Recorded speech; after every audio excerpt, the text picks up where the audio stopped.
Hellsberg Diamonds has been specifically written for those who'd rather think about football than engagement rings. When free agency starts, your team wants to get the best players they can without spending too much. If your team is you and the players are engagement rings, then your best bet in free agency is shopping at Hellsberg Diamonds, where you know you'll get the highest quality diamonds at prices that keep you from going over the salary cap. Visit your local Hellsberg store and ask about our price match guarantee, or check us out at hellsberg.com. Isn't this a sports show? I hope those people that listen to the entire show get the full experience. Super serious Tyreek Hill stuff. First hour and a half. Yep. Last 10 minutes, Josh had his underwear on backwards. Almost entirely. I was in Las Vegas for like 20 minutes, and I did get naked in the Las Vegas airport. You are listening to Almost Entirely Sports with Joshua Brisco. Not completely naked. I was sort of Winnie the Poohing. Take the show with you by listening on the Sports Radio 810 mobile app at 810WHB.com or by searching for Almost Entirely Sports wherever you get your podcasts. Hi, this is Joshua Brisco here for Joshua Brisco's Twitter account at JB Brisco. You can follow Joshua Brisco on Twitter at JB Brisco. This has been a commercial. Welcome back to Almost Entirely Sports. MVP-ness! Ha ha ha! This is Almost Entirely Sports on Sports Radio 810 WHB. You could ask a question right now. Might even be a good question, which is, did Josh forget to grab the party poppers because it's Wednesday? No. And did they not have the way we usually celebrate Chiefs victories around here because Josh forgot about the party poppers until right this second, literally as the microphones were coming on? I would say no because like Patrick Mahomes, like Travis Kelce, like the Chiefs, we realize, you know what? It doesn't matter. We're on to the next one. We don't celebrate past achievements. We're looking ahead. Rudy, this is something we have said most shows in 2022 so far. But you and I may need to just spend time around other people. I could use another vacation. Because that was genuinely the excuse that I was going to use. Like, I was going to let that be the open if I had to explain it to you. If I had to also convince you, much like the beloved audience, that no, I didn't actually forget. I just wasn't going to dwell on a victory over the Pittsburgh Steelers. We've moved on. Steve Spagnuolo right now is at home or at Arrowhead, and he doesn't even know what day it is. He doesn't even remember that game happening. If you want, I did find one back here, actually. A party popper? Yeah, I did. Oh, yeah, let's go ahead and pop them. Yeah, sure, let's celebrate. Okay. Where the children come from? See, the children are happy. That's the mascots. Oh, good. I like that. Okay, I'll pop mine now. Yeah. Yeah, go ahead. Whoops. The mascots celebrate. We have not had to lose that particular analog form of this show for any reason yet, right? At every turn when we have ultimately wanted to do party poppers, we have been able to do party poppers. I definitely did some from my office at home at the peak of the pandemic whenever we were, no one really knew what at all was going on. But I think that in an increasingly digital world, that particular crispy, royalty-free MP3 file that you just found, party popper that you actually pulled, yeah, that might be a winner. We just need to remember to replace it because I went into Jake's stash, and obviously I don't want to make him mad. So we just need to make sure the Border Patrol, we take one of our party poppers, give it to the Border Patrol. Everything will be fine. Now, a potty popper, I think we should explore as just a business idea. I'm not sure exactly what it would be, but it feels like a product. TM. Yep. Intellectual property of myself, Joshua Brisco, and Rudy Joseph Salazar. That's Joseph, right? Nailed it. Is that in a display name somewhere? Is that on your Facebook or something? Biblical name. Yeah. My Facebook, I think, is like my full name. I knew that pretty confidently. I'm pretty confident about it. Sure, it's out there somewhere. I don't remember anything well enough to think I remember. I wanted it to be my myself. Twitter handle, but they said it was too long. Not that Rudy Joseph Salazar. Also doesn't play as well. No, it does get confusing. Not as famous of a Rudy Joseph Salazar out there. There's a real good chance that you're the most famous Rudy Joseph Salazar. possible. There is a Rudy Salazar who is a years ago, and I was trying to get RudySalazar.com. It's taken by a I believe he is Mexican. I might be wrong. It might be Guatemalan, but I believe a Central American film director who has done I believe horror movies might be his specialty if I remember right. It's been a while since I've been to his page. Well, I will encourage this. If you Google, we'll talk about a lot of Chiefs things here in a little bit. Kent Swanson of KCSN will join us in like 15 minutes, and then we're going to end the show tonight with Jordan Foote, both of Arrowhead Report, as you may have known him first, and of Sports Radio 810, which is how you can know him now. If you Google Rudy Salazar, here's what you get. I see a decent amount of my own stuff, which surprises me a little bit. Rudy on Twitter, this Rudy. Rudy Salazar's LinkedIn. A Rudy Salazar Facebook search. An old byline for Rudy Salazar writing for KC Kingdom. Long time ago. I was in college still. And then a headline that reads this from denver.cbslocal.com. I hate the first photo, man. That is an old photo. It is not a flattering photo. There are two real winners on this page. One of them is the picture that comes up. It is an older photo of Rudy. It's not flattering at all. Hey, here's the thing, man. I was still trying to figure out what to do with basically all of this. Yeah, the hair, I didn't really the facial hair. What was going on here? I've got it figured out now, but in like 2016, I didn't know. 2015, whenever that photo was from, I didn't know what I was doing. It looked like someone's first LinkedIn headshot that they took with a selfie camera. Yeah, when they were like still in college, and you're just like, this is a bad idea. Trying to be professional, but it's not your final form. So bad. You can also read this story though at denver.cbslocal.com. Rudy Salazar accused of stealing tow truck, ramming multiple drivers. I was framed. A Weld County man faces several charges after police say he stole a tow truck on Monday and crashed into multiple vehicles, including one driven by a Greeley police sergeant. Rudy Salazar, 37, was eventually arrested after officers say he crashed into the security gate control panel to the Greeley Police Department headquarters. This was in June 2021. You did say that you went on a vacation right around then. I did. Less of not a traditional vacation, I guess. I did find the IMDb page of the famous Rudy Salazar. Yes.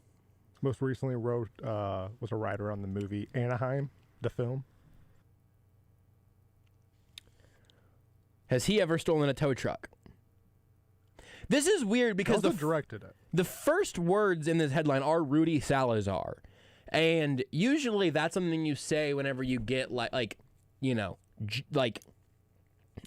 if the I don't know why this is the first name, but if the headline was Jason Bateman accused of stealing tow truck, ramming multiple drivers, I'd be like, oh, wow. Normally it's Colorado man. Yeah. Steals truck. Local man, Denver man, Colorado man, Florida man in Colorado. This one is, nope. This one is just Google it, the SEO. They got it figured out on this one. Just Google Rudy Salazar and scroll a little bit. You're going to get mostly our Rudy. You will eventually get what I am proclaiming, the Rudy. I found my SoundCloud page. Oh, yeah? Not mine, actually, but there is a Rudy Salazar SoundCloud. Oh, this was your KC Kingdom headshot, by the way, Rudy. I've clicked on the picture. Oh, boy. It doesn't have enough pixels to be as embarrassing as you might think. Well, that's good. Because you look at it long enough, and eventually your face turns to, fractals. I didn't know that you were the associate director of stewardship ministries for the North American division of the Seventh-day Adventist Church. Oh, it was a different time. Yeah, yeah.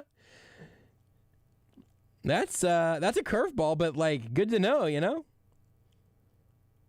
I also apparently work at Target.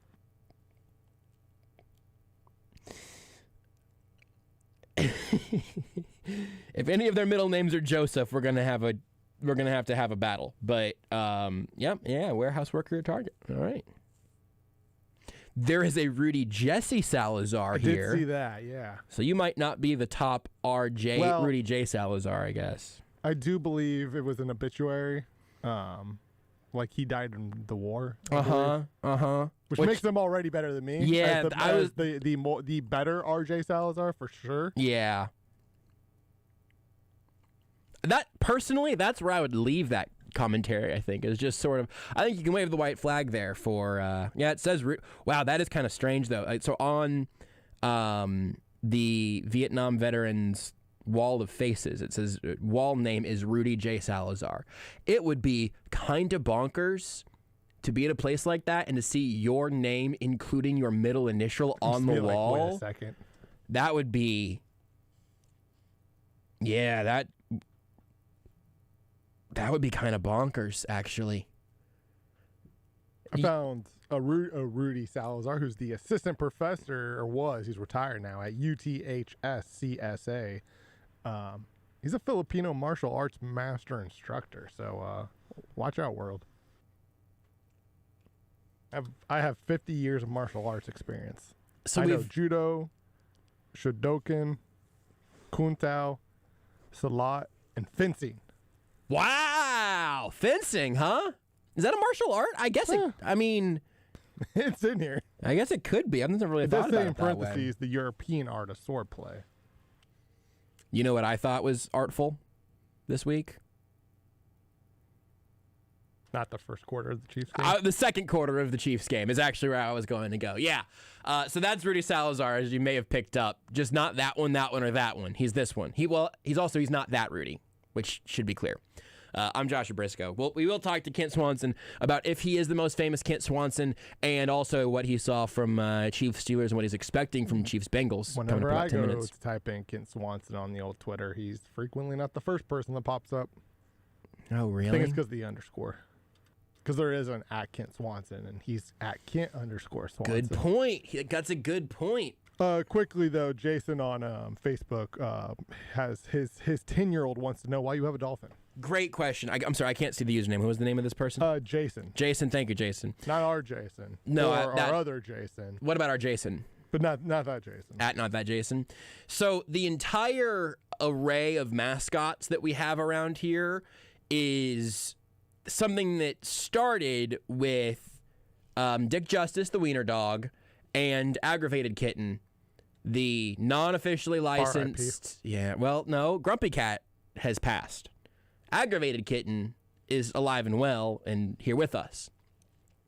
But it really just sort of spiraled, and there's a number of stories from a number of different people have contributed in different ways, including this stabby snowman. There's lots of good stuff. But there are two dolphins, actually. The big dolphin over here, I believe, was sort of a joint effort from my mom and sister, if memory serves, in terms of dolphins in Florida and whatnot. Sent one. Maybe our beefiest of the mascots. The little purple dolphin is on my microphone, and this was a delivery from Danny Welniak of KCTV5. She brought the purple dolphin, and I just sit it right here on my microphone. It just sort of sits there and adds another place for you. What's that little secret mascot? Little purple dolphin. Asked and answered. Thank you and shout out to all the 10-year-olds who are with this show. I think there's a liner that says this. May intro can't. I don't know. We'll see if Rudy can find it. But there's something along the lines of, I just want dogs and kids to generally approve of this show. Everything after that is gravy. But I think from an audio and visual standpoint, we've got the child and pet sort of quadrant locked down. Jason says thank you.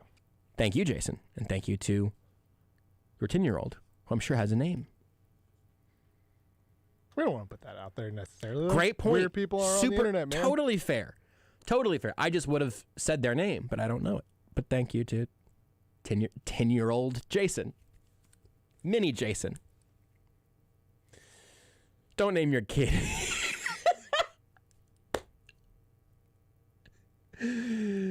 Don't name your kid Minnie your name. One of the most famous rodents in history literally is named Minnie Mouse. So, what do I know, I guess? His dad, Mr. Mouse, was like, you Major Mouse. It's like, you can't, you're not there yet. No. You gotta earn that title. Maxa Mouse, not available. Anyway, so shout out to Maley. It looks like. That's also from Jason, right? All of the Facebook comments say empty username, so I wanted to make sure it wasn't. It is Jason. Shout out to Maley. Also, Ice Pyro on Twitch says Tucker approves of this show. I haven't asked Spartan yet. Those are dogs that Ice Pyro is also sending us pictures of each show, which also makes me very, very happy. So appreciate that. Aspen said that Tucker, not that Tucker. Exactly. I'm glad we could really clear that up. Obviously, we talked about Chiefs Steelers a ton in the post-game show, which also went up on the AES podcast feed. So there's a decent chance you may have heard my sort of out-of-the-gate takes on where Chiefs Steelers ended up. We'll look ahead to Chiefs Bills a ton of the show today, I'm sure, and obviously the rest of the week. But the one place that I would isolate on Chiefs Steelers really quick is that, and this is, I mean, framing it in a way that could not be more self-congratulatory, but not just for the purpose of me telling you how right I was. I think the first quarter was a perfect microcosm of what I was afraid that game very well could include, and also can be very instructive for what happens this weekend. Coming into the game, somewhere around midweek last week, we started having that conversation of when have the Chiefs made their mistakes, when have they turned the ball over and then ultimately lost games on the backs of those sorts of mistakes. That type of thing, the thing that we all became very familiar with earlier in the season, where you see a crazy mistake or a crazy drop in ricochet or whatever, and you go, oh, that is Chiefs football right now, not just all the super fun stuff or all of the Chiefs-related trauma you may have had from the 90s and earlier 2000s, or frankly, even, 60s, 70s, and 80s, I guess. We knew that was still on the table. I told you last week that I didn't feel like the Chiefs were somehow infallible or unbeatable because we know better at this point. There is still a world where they get some bad drops and bad bounces and a bad penalty, and all of a sudden what should have ended up being 3 touchdown drives or 2 touchdown drives and a kick return touchdown end up in no points and setting up the other team in their own red zone once. Something like that, a wild turnover. But what I told you last week is that I just don't... It's not that I didn't think the Chiefs could have that happen. I didn't think the Steelers would be capable of capitalizing enough on those mistakes and those issues, those bad bounces, if they were to happen. And again, I'll tear my rotator cuff, pat myself on the back here if you let me, but that's exactly what happened in that first quarter. That first quarter had an incredible play by an incredible player batting the ball up into the air and getting picked off. It had a terrible decision to punt on 4th and 1 from midfield. Not 4th and 6! 4th and 1. It had the offense stall out. It had your various little miscues or misplays, poor execution or poor choices, a variety of things, and a variety of largely smallish things. And then also another play that was not so incredible that turned directly into points for the Steelers. The pick was batted up and picked off. The scoop and score was off of probably more of a Darrell Williams mistake than a McCole Hardman one in retrospect, but that play gives the Steelers a touchdown. All of those mistakes and that exact sequence, and if you want to pick 3 possessions ending when they shouldn't have, you can absolutely take it on the pick, the fumble, and that punt on 4th and 1. Those are 3 instances where the Chiefs gave up a free possession, not to even account for the 3 and out that opened the game, or the punt later on where they ended up punting on whatever it was, 4th and 8 from midfield. And even that, they got put behind the sticks because of an incomplete pass and then a 2-yard little scramble. Wasn't enough. Anyway, if that exact first quarter would have gotten copy and pasted against the Bills the first time, the Chiefs still would have lost that game dramatically. In fact, it kind of felt that way. If this first quarter is copy and pasted against the Bills this weekend, the Chiefs will lose. I really do believe that. The Texans' comeback should make you believe the Chiefs are capable of literally anything. The way that the rest of the game went in the second quarter and third quarter, especially against the Steelers, should remind you that they're still capable of just about anything. But I respect the Bills too much to say that a series of not just being shut out, but of big mistakes and big miscues and really like offensive incompetence through a quarter and 5 minutes. The Bills playing something even close to their best football is making that game 21-0 by the end of the first quarter and not tied at 0. So the Chiefs can't replicate that this weekend. They will lose the game. I don't think they will make exactly those mistakes. And I think they know their margin for error is smaller than it was last week. That makes sense. The playoffs continue. You play better teams. They played the 7 seed. Now they're going to play the 3 seed. That just about makes sense to me. And that is by no means a prediction or a place where I'm telling you to lower your expectations for this game or anything like that. As of right now, I narrowly think the Chiefs are the better team. I narrowly think that they will play better football on Sunday. I've got a lot of time to change my mind. But that's sort of where I am starting, off of a high of what the middle quarters of that game looked like. Even if the Chiefs are just okay and then have that, they'll beat anybody, literally anybody in the NFL. But they can't be a big pile of mistakes against a better team that's more likely to capitalize on those mistakes. That was the dynamic coming into this game. For me this week, the dynamic I think is going to be still about the mistakes, the self-inflicted wounds, the unforced errors.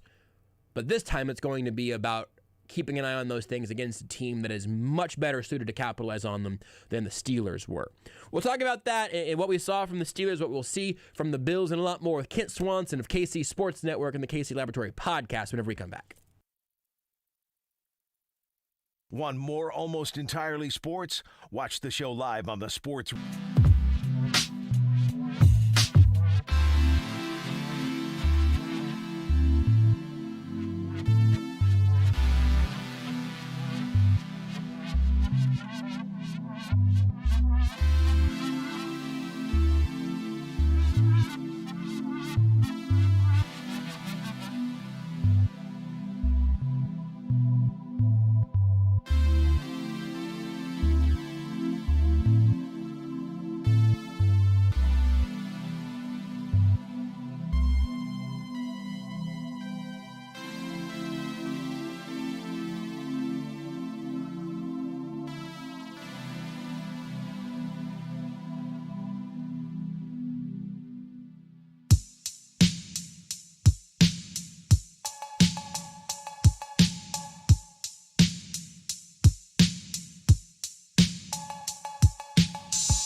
is Almost Entirely Sports with Joshua Brisco. Thank goodness you can tweet me at JB Brisco, or you can comment on the Facebook page with something like Pickle Rick 2020, or you can tweet me and talk about how much you hate your dumb kids. On Sports Radio 810 WHB.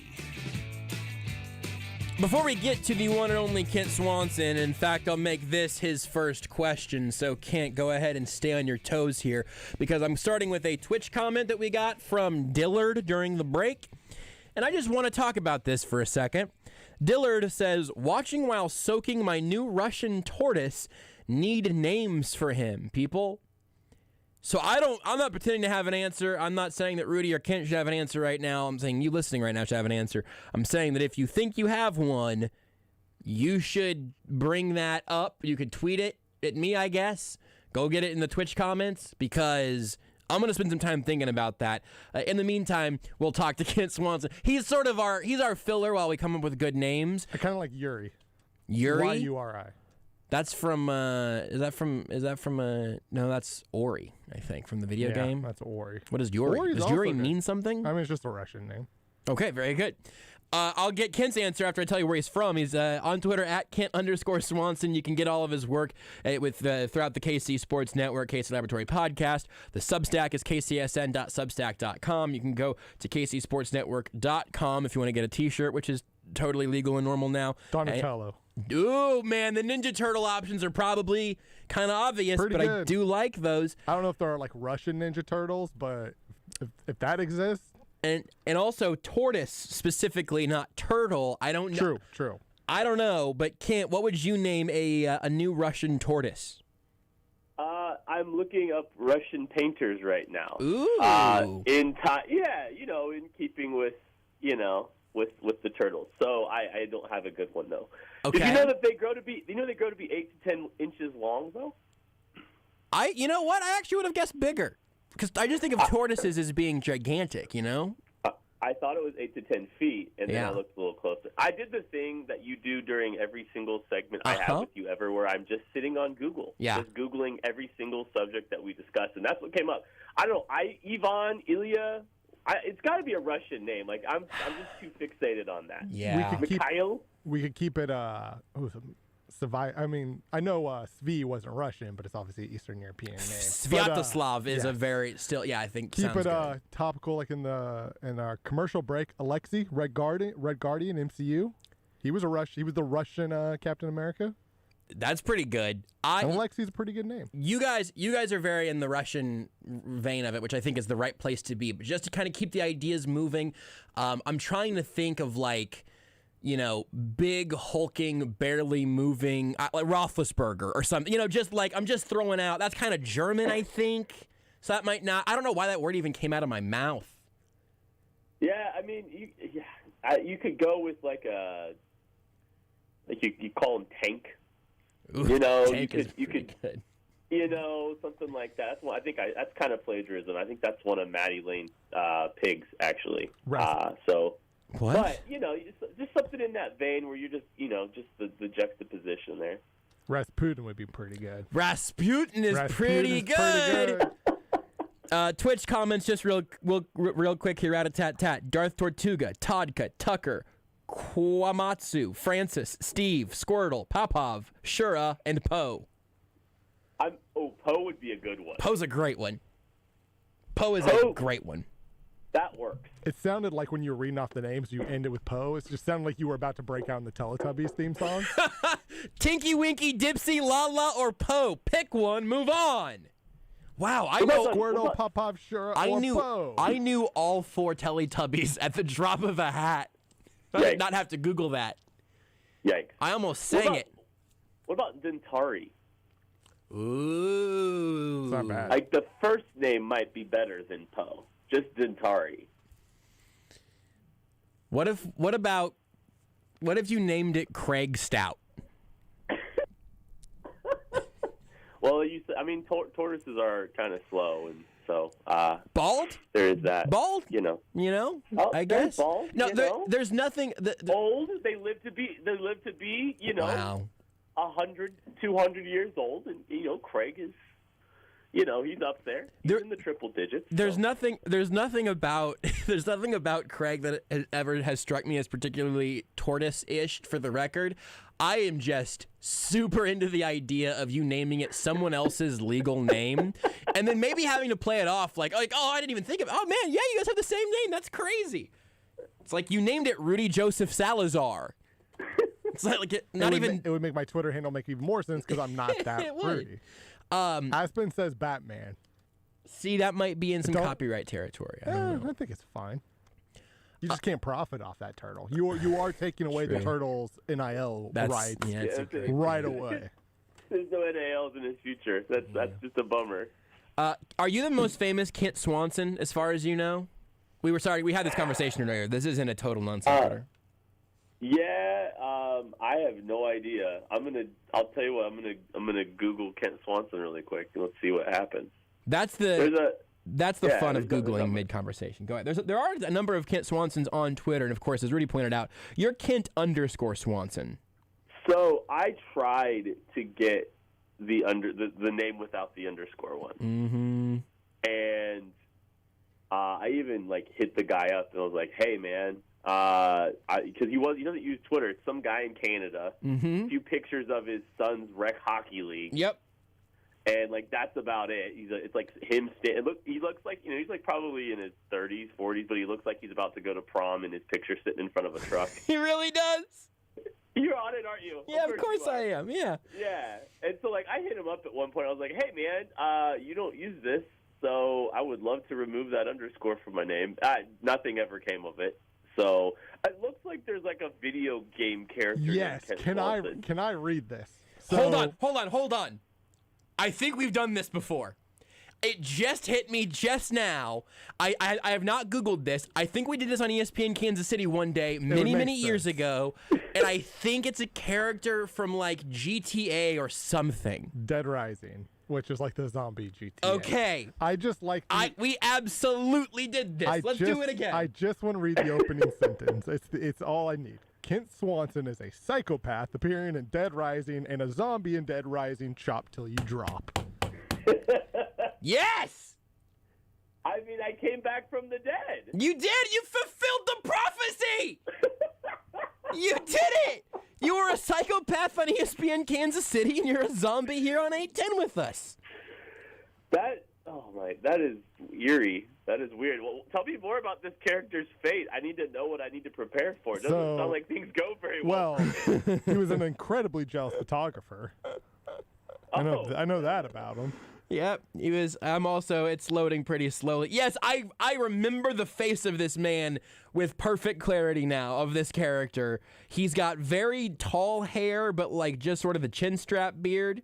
So you're already starting off better than that. His notebook description is a cocky young photographer. Yes, me, the famed picture taker. His main attack is the jump kick. Jump kick guy.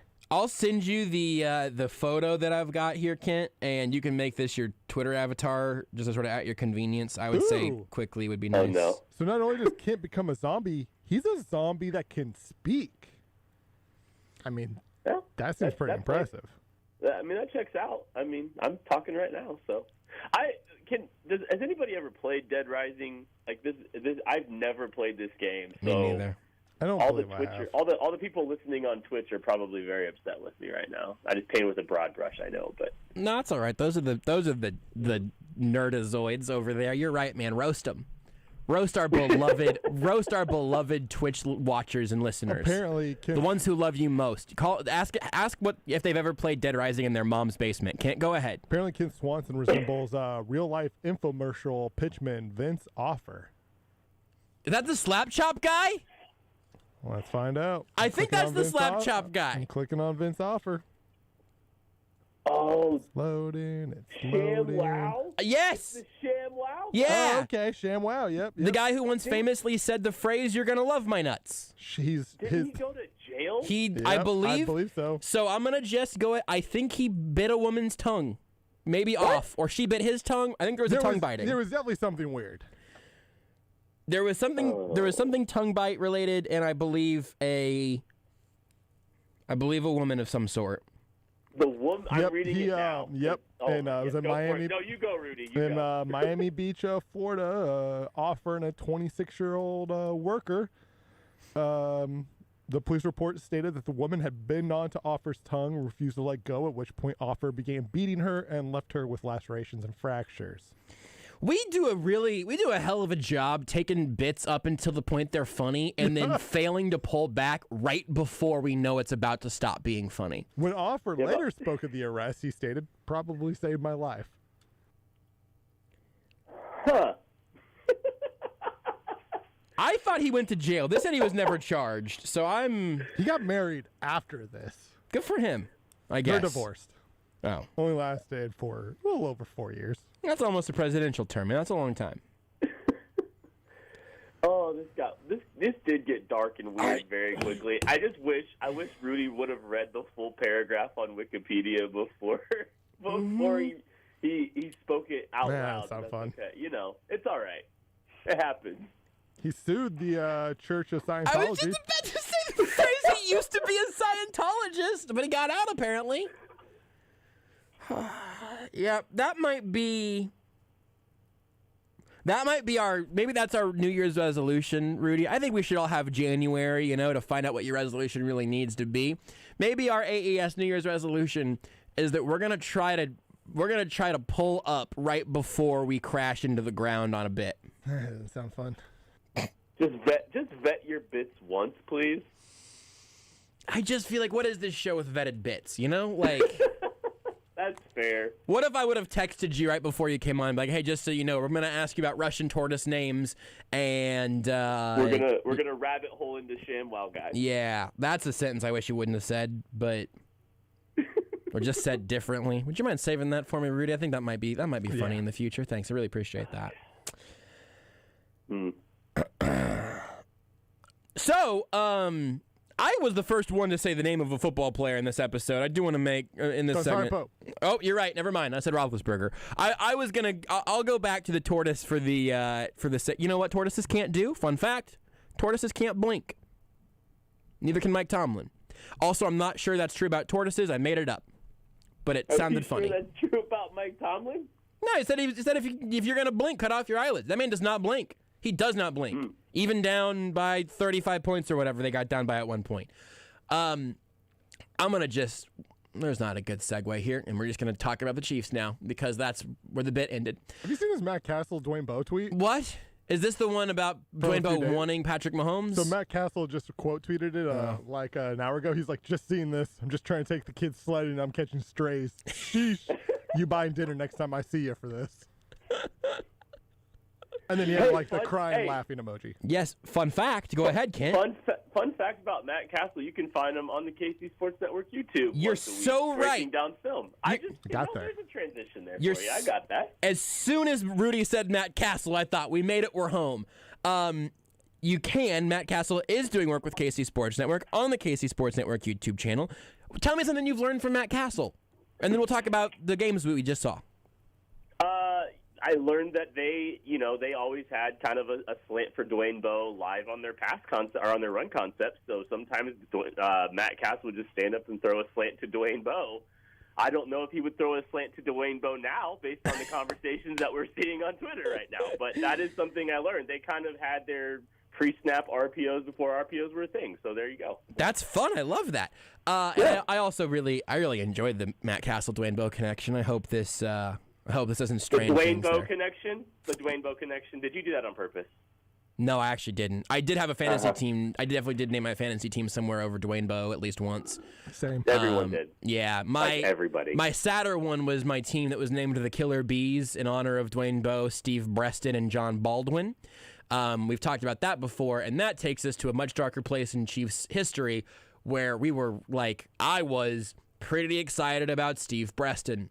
So. Shout out to him, I guess. Let's talk about the better days, which are the ones that we're currently living in. Tell me where you were at approximately 20 minutes in the Chiefs Steelers. Somewhere around, I don't know, let's say a Wildcat play gone wrong turned into a Steelers touchdown. Where were you at 7-0? It felt like the Broncos game to me. Like, I was emotionless. It sounds weird to say, but, like, I just didn't have a ton of doubt that team was going to figure it out, and I didn't really have a ton of takeaways that were really going to change my opinion about this football team when I was watching. It was kind of weird. But, I mean, it kind of played out. It proved itself to be true. Yeah. As soon as that play happened, the Chiefs snapped out of it and went 5 straight touchdowns and 5 straight possessions and went absolutely bonkers. But, yeah, I don't know. It was such a that game, it never felt like there was a chance that the Steelers were going to win, and it just never really felt like it had a ton of, value or importance to me, honestly. And that sounds bad as an analyst, but that's just how I felt. No, I think it's interesting because you said something outrageously similar when I asked you last week about the Broncos game. And I went back because I was cutting up specials and stuff for the weekend, and it was funny because for me, that Wednesday last week was sort of the turning point to where I started trying to build the case of how could I be worried about the Steelers. And my end result was basically, what if it looks like the Broncos game and a combination of the Broncos game and some of the mistakes they made earlier in the season? And that is exactly what happened in that first quarter. My takeaway, though, leading up to the game over the course of the week, was that I still don't think the Steelers had a path to being genuinely threatening to the Chiefs through that path, right? Like that it didn't matter if the Chiefs shot themselves in the foot a whole bunch of times. The Steelers were not equipped to actually turn that into enough points. So I also would say that probably panned out. Before I go back to the rest of the Steelers game, does that line of thinking now, does that give you anything to be scared of with the Bills? How nervous are you about a slow start or some sloppy mistakes? Obviously, we have to acknowledge the fact that the Chiefs were fabulous for the remaining 3 quarters of the game. Oh, I mean, you nailed it on the head. I mean, and the narrative, and I think I even tweeted this out at one point during the game, it's like, I mean, the things that, when the Chiefs are going wrong, the things that happen are turnovers in the red zone, turnovers that lead to touchdowns, defensive, like those kind of things.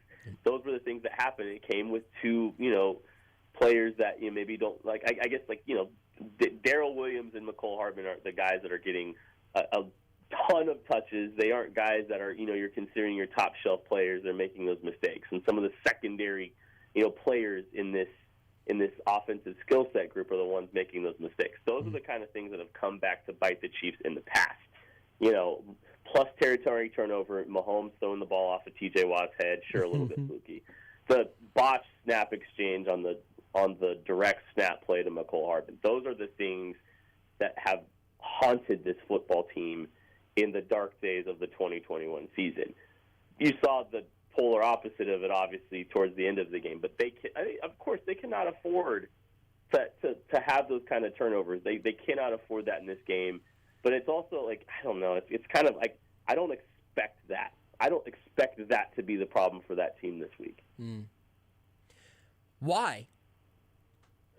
I think I have a lot of thoughts, if I'm being honest. But I think that there's something to be said about how much this team has been through, how many games this team has played, how numb they probably are in some ways to the process, in some way, shape, or form. And I think they've come to the brink literally the last 2 years.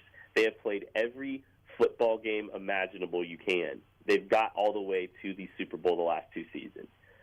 That's got to weigh on you. That's got to wear on you. And I think that it has for the large stretch of the season. And I think part of the peak, part of the valleys that you've seen and the, maybe volatility that you've seen from this team early in the year is a result of just how much they've been through the last 2 years. But I think they're getting to this point, this time of year where they're calloused, where they are, they know what they're capable of doing. They flipped the switch last week and showed what they're able to do. I think this game means a little. I think they have the right perspective on what this game means. I don't think the speed of this game is going to scare them. I think they're going to be locked, and I think they're going to be focused. I think you're going to have the best week of practice you've seen from this team. Probably you're going to hear that from Andy. And I think the call sheet that Andy Reid puts out there is going to be an A+ script. So I think everybody is just. I think they've been waiting literally for the divisional round, for 9, 10, 11 months. And so I think you're getting the best version of this team. And I think even the secondary players are guys locked in, ready, and are going to do the little things necessary and are going to protect the football and be mindful of it more than they have.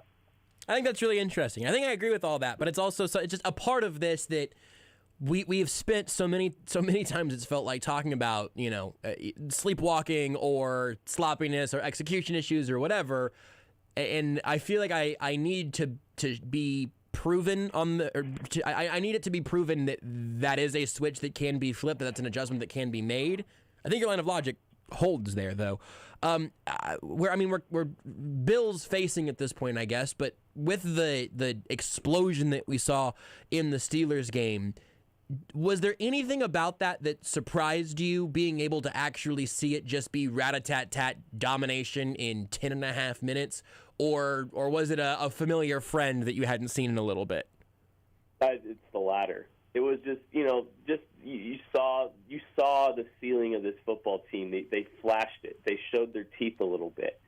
And I don't want to say this season's been emotionless, because that's not fair. Mm-hmm. It's just that there has been different emotions, and that team started playing with some confidence, with some swagger, with some energy that you hadn't seen. They felt like the aggressor again. Mm. They felt like a team that kind of carried themselves, with some invincibility to how they operate. And Mahomes was, like one of the quotes we use on the show, Matt Lane uses all the time. Mahomes was throwing from his chest, throwing with confidence. And I think that bred confidence, and you saw how quickly things could really unravel for a team when this team's kind of peaking. So it was nice to see. It was one of the most fun 11 minutes of Chiefs football I've seen in a while, for sure. Yeah. Is there something within all of that can be repeatable, or was there anything that you saw, either schematically or personnel-wise that is? Because I think we've covered the emotion of it, but was there anything that you saw that you went, hey, that's a little bit different than these last few weeks, or that's repeatable for next weekend? Oh yeah, I think they set themselves up really well offensively for the Bills. I think, and I wrote about earlier this week on the Substack, they gave the Bills a ton to prepare for. Mm-hmm. They threw a lot of different looks, and maybe not necessarily a lot of different trick plays or anything like that, although they had some, obviously. But Nick Allegretti was fourth in the progression. Mm-hmm. So it wasn't like they were trying to get it. It wasn't they were trying to sneak Nick Allegretti out the back of the formation, but they showed that he was capable of doing it. They showed that Travis Kelce doesn't always keep the ball on those goal line runs. They showed a lot from under center this week, different than they have in the past. They put a lot on tape for the Bills to prepare for, so I think they're going to be able to build on top of all of that. They're going to force stealing time is a phrase that people use all the time in their preparation. You're trying to steal time from the other team, force them to prepare for different stuff. The Chiefs stole a lot of time this week, and I think Andy's got some logical progressions to the stuff that he's put on tape this week. I think he's good. I am anticipating an A+ call sheet this week. We're going to run out of real estate here a little bit in this segment, so go check out the whole piece up on the Substack. Again, kcsn.substack.com. Give me one example of what a logical progression there could look like, and then I want to ask you about somebody that you wrote about. But what could one of those progressions look like, even if it's not super specific, just so we are thinking about it in the right way? Sure. Let's just go ahead and we'll talk about the screen game a little bit, because I think the Chiefs leaned a lot on the screen game this week. And we'll see if they're gonna show a ton of that. But there's some builds on top of that. You can get into some of the middle screens that they like to use, where you're showing a pump fake to one side, a pump fake to the other, and then dumping a ball in the middle of the field to a tight end or a running back. You could see that with Travis Kelce. You could see some of those fake stock block screens where you're going to get Byron Pringle kind of showing like he's going to block on the edge and then running a double move out of that. Because the Chiefs have shown a lot of screens. They showed a ton of screens this last week. And interestingly enough, I think the Chiefs leaned on the screen game a little bit last time, and it didn't go great against the Bills. Well, last time these two teams played, so maybe the Bills are going to think they have some stuff sniffed out, and the Chiefs are going to pop something over the top of them. And then somebody that you wrote about in this piece is, of course, Jerick McKinnon. You wrote that he has some things that no one else in that running back room has. Tell me what makes Jerick McKinnon unique to what the Chiefs have in the running back room currently. He's got more burst and speed. This is, I can't believe someone I was talking to this week kind of talked about, Darrell Williams, and he's kind of got a little bit of Damian Williams vibes.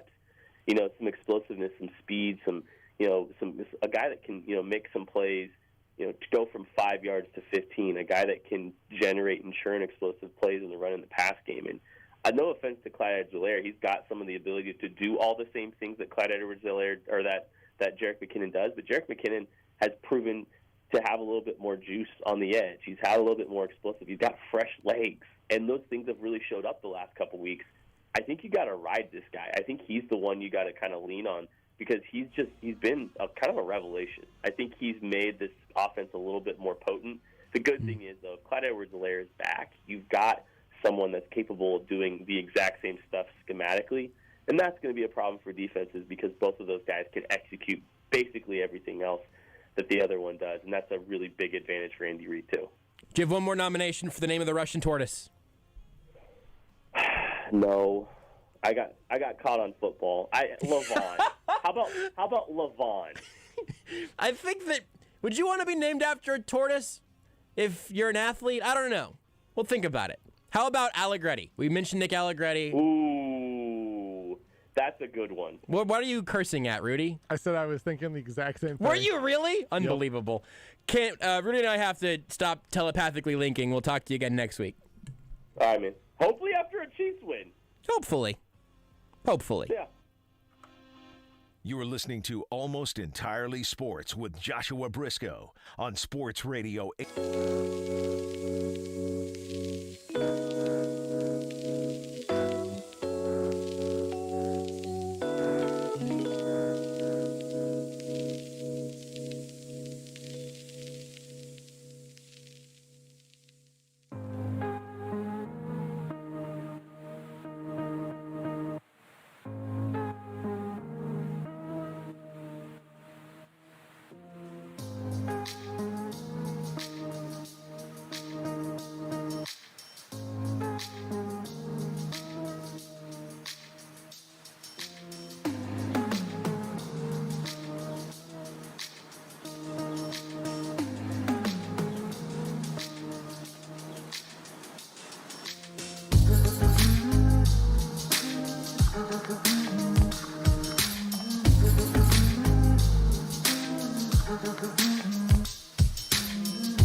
You're listening to Almost Entirely Sports. Steven. Who said that? Me, down here. Ugh, what are you, a yellow booger? I'm a banana slug, Steven. With Joshua Brisco. What are you doing in my room? I'm your sense of adventure. It's been a long time since we've had an adventure in the forest. Mom took me to the forest last year. I'm a slug, Steven. It took me a long time to get here. On Sports Radio 810 WHB.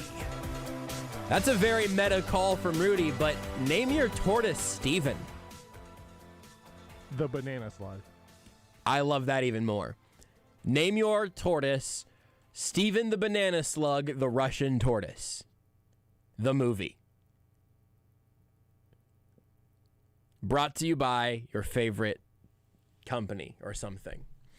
A lot of things from the Twitch chat that I wanted to get to here real quick, and then also we've got some absolutely ridiculously good audio for you today. We're going to get to at least one of them, I promise. I also think we probably, just based off recent Twitch comments, we probably I guess we might just need to have a talk. Yeah, no, I want to get to that also. I want to address that also. There's a lot going on here. Is one Ice Pyro said they got insulted while driving a Bobcat and didn't feel too bad. That seems like a good counterweight to Kent sideswiping all of Twitch. It'll be the last time we have him on. He will not be invited back. He's dead again. He's back. He is as dead as the video game character of the same name.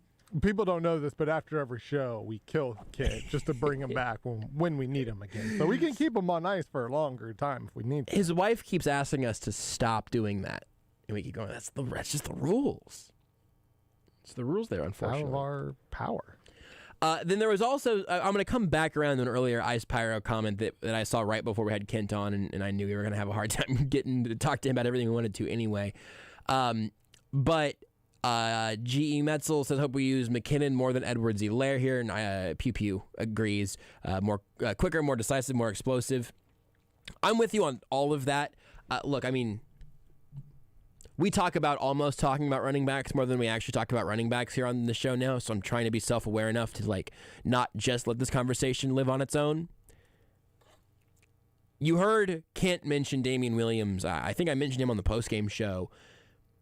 This game last weekend felt like the offense being its most comfortable self, if you will, for the first time since the Super Bowl against the 49ers.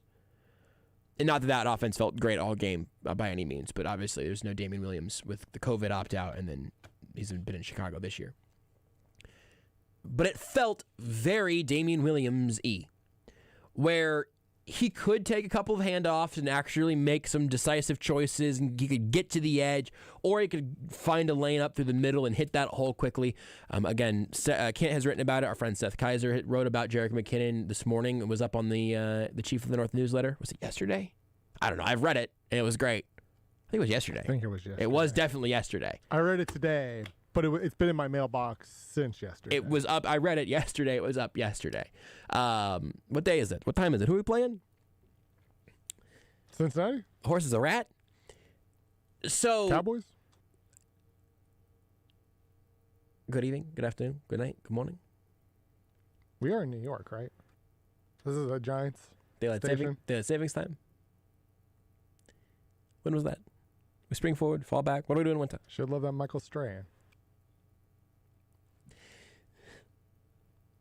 Coach, how do you plan to get after Josh Allen? You know, we got Michael Strahan.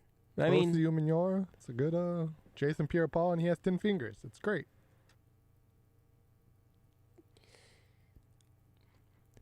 We have Jason Pierre-Paul, and he has 10 fingers is a great joke, Rudy. That's a great. I like to think that there is audio. I don't even know. I assume Spags was there roughly around the Jason. It doesn't matter. I'd like to think whoever the defensive coordinator was when talking about Jason Pierre-Paul before he lost his fingers, R.I.P. to fingers. Just like there's just a line, like there's a video of just I'm like, yeah, man, he's got 2 great hands, 10 great fingers. We love him.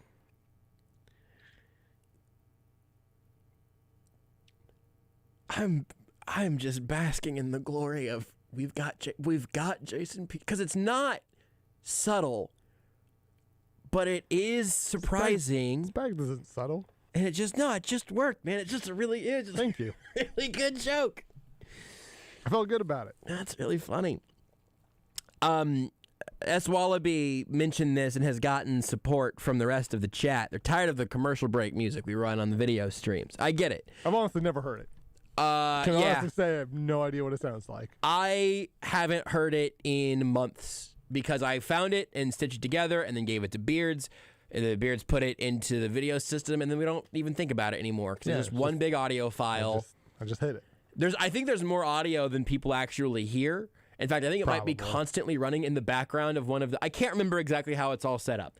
But I hear you, Twitch, and that seems like a reasonable question. Of how we can, adjust Twitch, that. if you want me to play the commercials, we can play. I can leave the commercials going. If you want to hear your Vanderbilt, your Robert Brogdon, your Victor Fords, I can do it. I can do that for you, I guess. Just gotta let me know. It's just, I literally haven't thought about that aspect of the video side of things in like 6 months, maybe longer. So fair enough. Those of you who are like, hey, I feel like I've heard this song. I'll hear this song in like my literal deathbed. Chaotic Warrior says no, so he's a big fan of the music, I think. Now, Aspen is concerned about a particular commercial that does include the phrase "taste the sweet nectar of marriage." I haven't heard it in a while. I don't think it's currently running. I think we're good there. But if it had been running, we definitely would have made that joke somewhere more directly around my engagement. For sure. Because I have not thought about the phrase "taste the sweet nectar of marriage" in a while, and I'm glad that phrase is back in my life. Thank you. You're about to taste that sweet nectar. Exactly.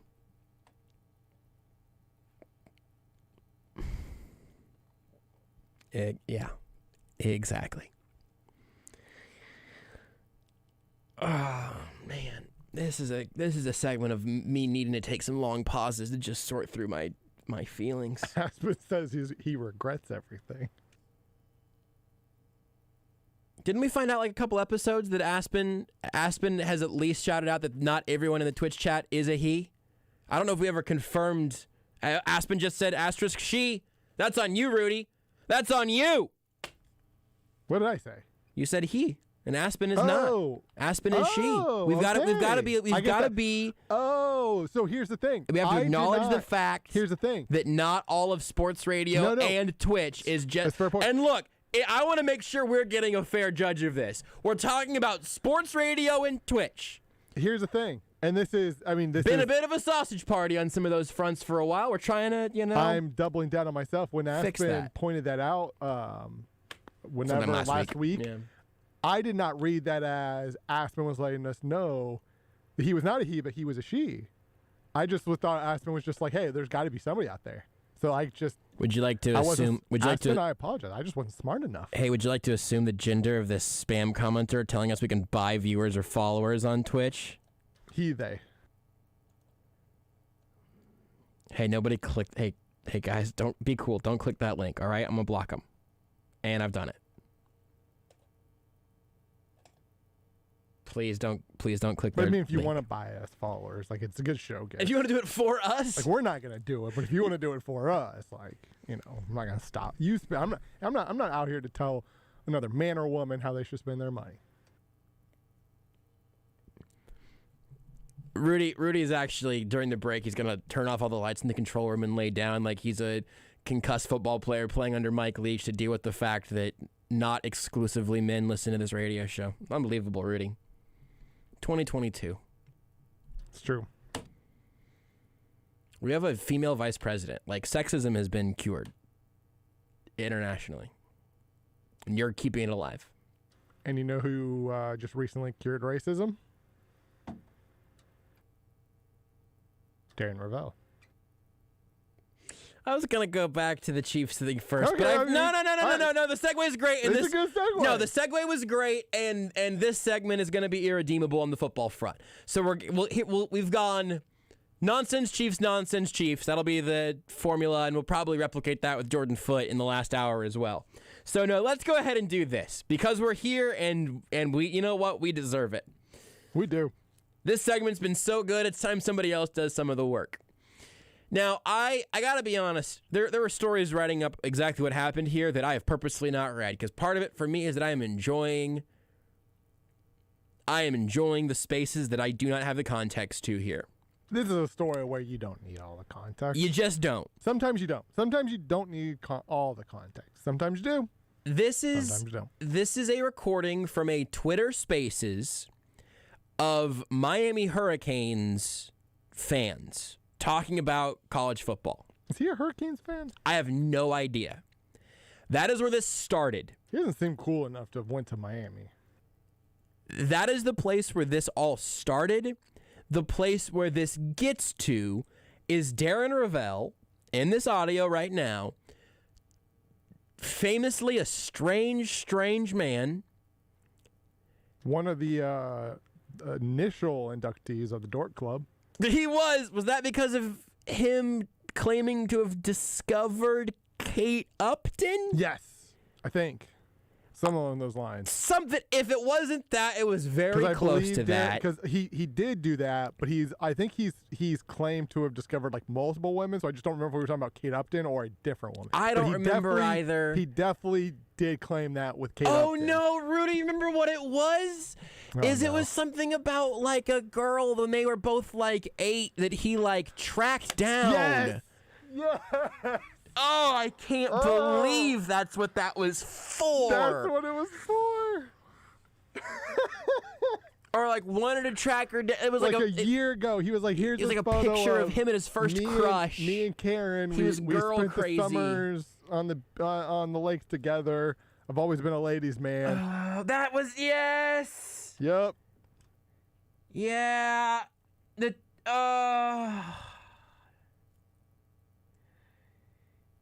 Yep. I forgot about that. Yeah, I did too, and I don't know how to find it, and I'd rather not find it again.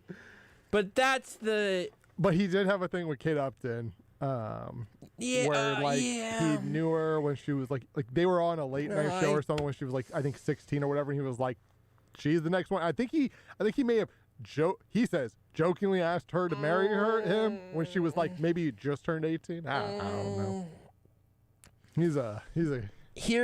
have a screenshot of what got him into this last time we talked about him on the show. He's a person. So maybe it's a picture of 2 children at like a pool. It looks like, and it's just 2 kids. And I will say that even baby Darren Rovell's face here is sort of like, you wouldn't think twice about it if you didn't know it was Darren Rovell, right? It's just it's a cute picture of a couple of kids. And he wrote with this on an Instagram story, older throwback, January. This is at a pool. It starts with maybe he's a California guy. I don't know. January 1982. I was 3.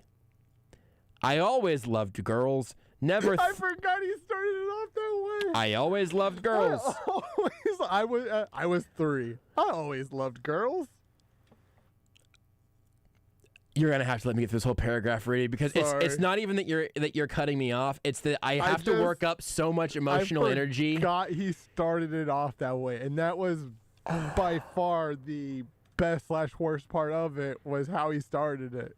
I'm just gonna go. I'm just gonna try to power through it and get to the end. So this is Darren Rovell on Instagram with this picture of him and this girl. Older throwback, January 1982. I was 3. I always loved girls. I never thought they were disgusting. This was my friend Leslie at the pool at Woodmont Country Club in Tamarack, Florida. I need help finding her to catch up, guessing she's 45 now. I hope she's still not 3. Yeah, Darren, that we assumed that linear age did.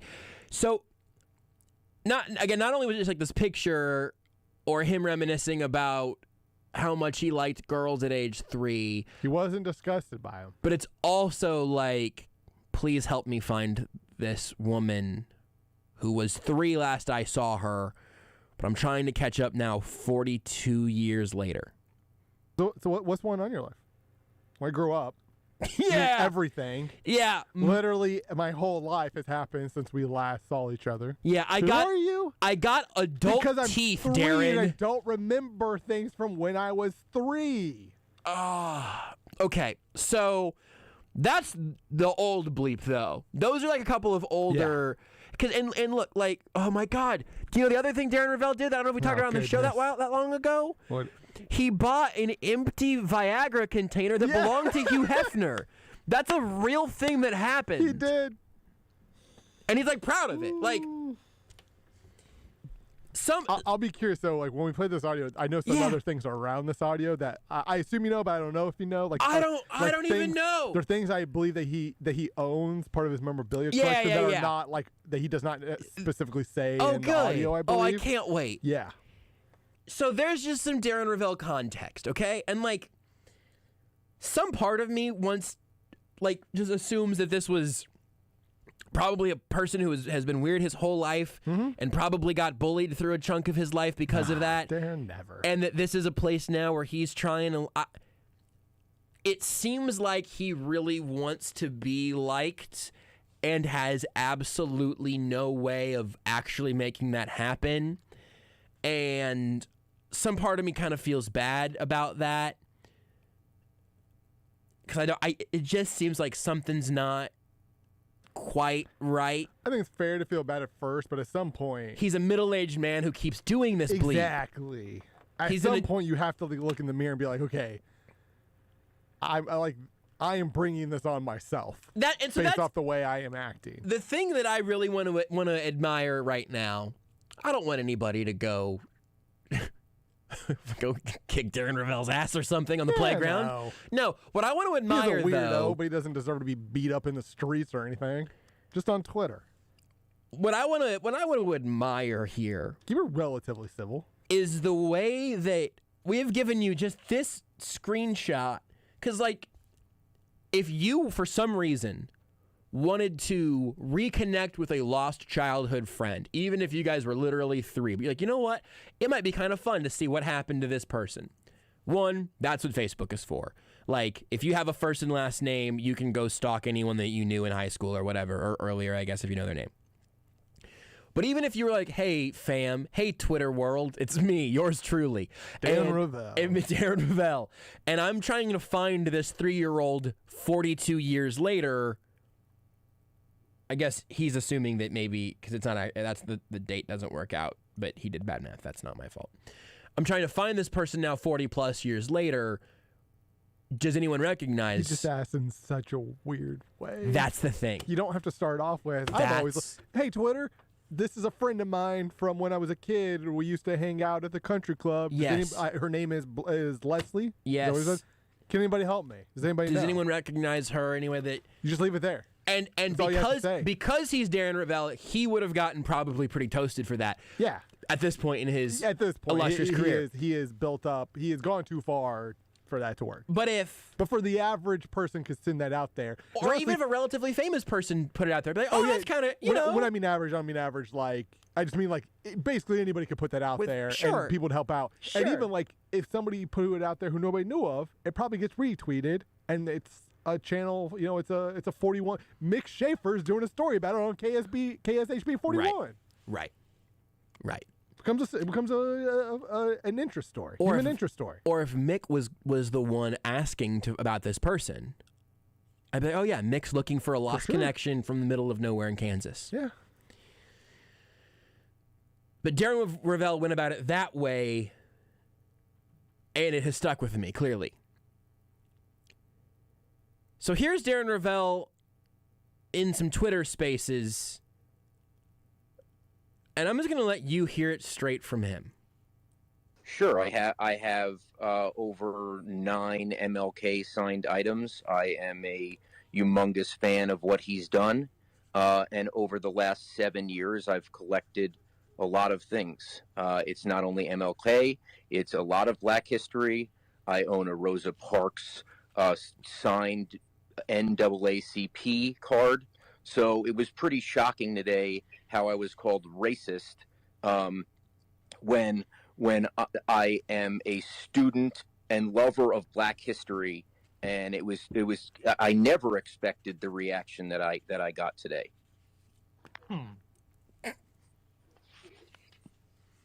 I'm sorry if people think that a white man can't enjoy Black history. All right. I'm sorry. I'm sorry. I really am. I'm sorry if people think that a white man can't love Martin Luther King. But to me, that seems pretty counterintuitive. You got me? Yeah, they got you. Hey, Footballville, you have a question? You got me? Oh, Josh. My every muscle in my body is tense. Josh, listen to me. He has over 9. Over 9! I wrote down the phrase over 9 because just say 10 or say more than 10 or say a dozen. No one's going to check. Over 9 means 10. Just say 10. Have I told you about my autographed identification that I have? No. It's my driver's license. Yeah. You proud of that? It's not an autograph. It is just a person's identification card where they write their name on it because it's theirs. It's not an autograph. Rosa Parks wasn't out by the wall signing footballs and tossing them back to kids at training camp. She was busy being Rosa Parks. I have a MLK tie swatch card that he signed for me before it's addressed to Darren, my favorite white person. And it's definitely not in a big pen. I definitely didn't do it before these Twitter Spaces started. I know one of the items that he owns that is not directly mentioned is I forget exactly where like the jail, the county where Martin Luther King Birmingham County Jail probably. He has Birmingham Jail. He has the jail log that Martin Luther King Jr. had to sign, like as for like why he essentially as a I guess for lack of a better term, guest list book, right? Yeah. Essentially. Yeah. He has that he bought from the warden who put Martin Luther King Jr., yeah, that's in jail. Like, oh yeah, I see. Yeah, okay, right? My most cherished piece of Martin Luther King Jr. memorabilia are pages from the warden's logbooks from the Birmingham jail in 1963 when he wrote "Letter from a Birmingham Jail." King signed in and out his mail 12 times. His mail, that's what it was for, yes. It was sold by the family of the Birmingham jail warden.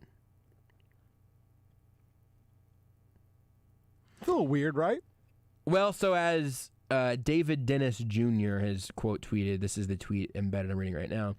Imagine giving money to people who jailed Martin Luther King Jr. and bragging about it on MLK Day. These aren't autographs. These are signatures he had to use to get correspondence while wrongfully imprisoned. Yeah. And that sucks. But it's cool because he got an autograph from Rosa Parks. There was also a video people were linking to of him talking about buying some of that memorabilia because he believes that Black history memorabilia is currently undervalued. So he's just trading crypto. Because here's the thing, because that's what he does. Everything he buys, like he is. Yeah. I think he's publicly admitted, not necessarily with these items specifically, that every memorabilia that he buys, it's to eventually sell. He is all about that. That is his thing. It's buying. It's essentially buying low, selling high, right? Like that. Mm-hmm. That's part of his thing. He 100% bought this stuff because he saw it at a good price and was like, I can make money off this one day. Like that. That's why he bought all this. I'd also, if you could just isolate Darren Ravel yelling, "You got me!" Just so we can have that every time I feel like I need a stronger punctuation on any of the terrible points that I make. I'd like for you to just have that to undermine me. You can just... he's a student of the game, by the way. I don't know if you caught that. A student and lover. You got me? Oh, it is piercing. And again, I don't even necessarily want to... This is not going to be the rest of the show. I just want to sit here in amazement at the fact that I genuinely think in a country where you can't get 90% of people to be on the same page on anything. Yep. Anything. 2 + 2 = 4. at least 1% is going to be like, well, actually, with this formula, what the deep state 5. wants you to think. Right. I legit think that 90% of English speakers, just people who can understand that audio and maybe could learn a little more about Darren. If I gave them one screenshot and one Twitter video of Darren Rovell looking for a 3-year-old 45 years later and explaining his game-used Rosa Parks NAACP card. In a Miami football Twitter space. Yup. I think that if I gave those 2 pieces of information to anybody, they would go, wow, what a strange man. No, not the worst person who's ever walked the face of the planet. No, not even a guy. I'm not saying he's a bad person. I genuinely think there's a pretty good. He seems like a opportunist on the memorabilia front, so maybe this is all still posturing. But I'm not even saying that he is navigating this in a way where he is trying to be defensive or covering something up or what. Just wow, what a strange man is a thought that everyone has to be able to have. Now, what I want to know is, and you may know more about this because I haven't fully dived into the story, but was there a reason why he was on a Miami football Twitter? Like, did that come out? Was he invited on this Twitter space? Did he just find a Twitter space that had a lot of people in it and was just like, hey, this is where I'll address these here's the best I've got. Allegations. This is from the Defector story from Laura Wagoner. Because why would you go to a Miami football Twitter space? You got me? I don't, Darren. Actually, you know what? I don't. We might need to recut that to include, they got you, from the moderator. So this is from the Defector story. Quote, calling me a racist is cute, he wrote on Monday in a since-deleted tweet in response to someone who suggested that Rovell's whining about college football players getting paid under new NIL deals had racist implications. Quote, on this day especially, I have one of the... Hold on, can we go back to that? No, let me just give you this sentence and then we can circle the whole way back around. That first part... Which part? Is he saying that by paying college athletes, it's racist to pay college athletes? No, it looks like someone tweeted him to say that his opposition to name, image, likeness rules is a racist position to ultimately I was going to say, because I would actually argue that the reason why we weren't paying athletes is largely a race-based thing. So I get it, though. So Darren Rovell tweeted about a brand paying Miami football players more than $400,000 to endorse it. And someone responded, said, why didn't you have that same energy with Texas A&M? And then someone responded to that saying, Miami fans are asking the wrong questions and targeting other schools for your outrage. You should be upset that this racist is trying to cut off the only lifeline that some of the poor, underprivileged minority college athletes are able to get, risking their bodies, D being Darren Rovell. And his response to that, which, by the way, there is some valid stuff around name, image, likeness, collegiate athletes, the only people being paid on those pyramids being the ones at the very top of them, coaches and administrators and whatnot, and disproportionately minority student athletes, I guess. I was going to say kids. I'm dealing with my aging rapidly right now, and I'm having a hard time with this. I'm now calling college students kids. Yeah, they're kids. But I was one not that long ago. You're with us. They're kids. I know. I got to leave that alone. You're one of us now. But these... Me and you, Darren Rovell, we're all the same.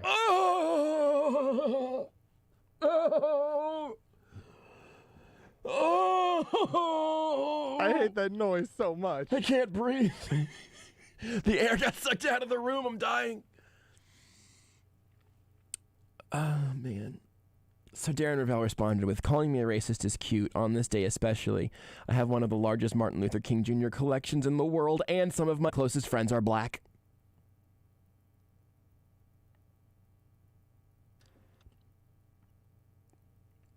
It's the I have black friends argument, but I have black memorabilia. Uh-huh. Yeah. Yeah. I don't hate Patrick Chung. I have a Patrick Chung signed Score football rookie card. I do. It's one of the only autograph cards I ever pulled out of a pack. I remember it being Patrick Chung. I will remember Patrick Chung forever. Did he have a cocaine thing? Or is that another Patriot defensive back? No, actually, I believe it was Patrick Chung, Oregon Duck. I'm 99% confident that was Patrick Chung. I definitely want to verify that before we go to break because I feel like verification, but I'm very confident that Patrick Chung, the Oregon Duck, had at least something. Patrick Chung was indicted on a charge of possession of cocaine in New Hampshire in 2019. Charge was conditionally dismissed in 2020. That's fine. He wasn't running it. No, he had some. That's all right. Patrick Chung seems like a fine man. Not a kid, but a man. He went to Oregon.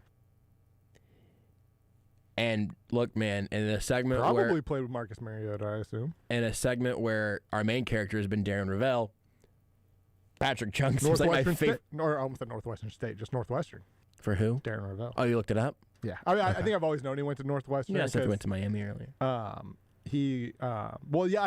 did, but I remember because I'm pretty sure he basically is always trying to. Northwestern, I think, usually has like a famous alum like talk to the team before football games. And basically, I think he's been trying to be that guy. Oh, God. Forever. I thought you were going to say that happened, and I would pay money for the video feed. But I'm also not 100% certain that it has it. I don't think it has it. Can you imagine Darren Ravel trying to hype up a team? When I was 3, I liked girls. I never thought they were disgusting. When I was 3, since I was 3, I've enjoyed football. I was a man.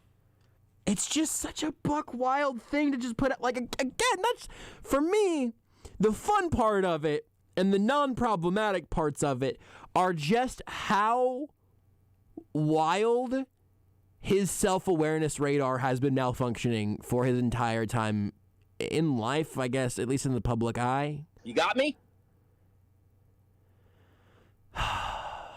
Yes, Darren.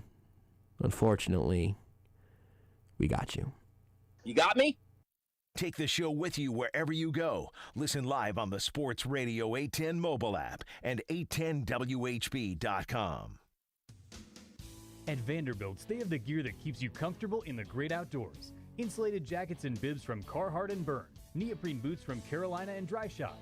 These boots will keep your feet comfortable and dry.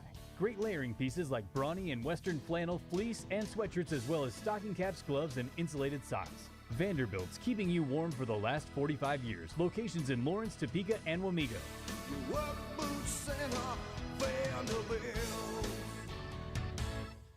At Robert Brogdon's Olathe Kia, they're so confident in their new vehicles, they're offering a 90-day money-back guarantee with no mileage restriction.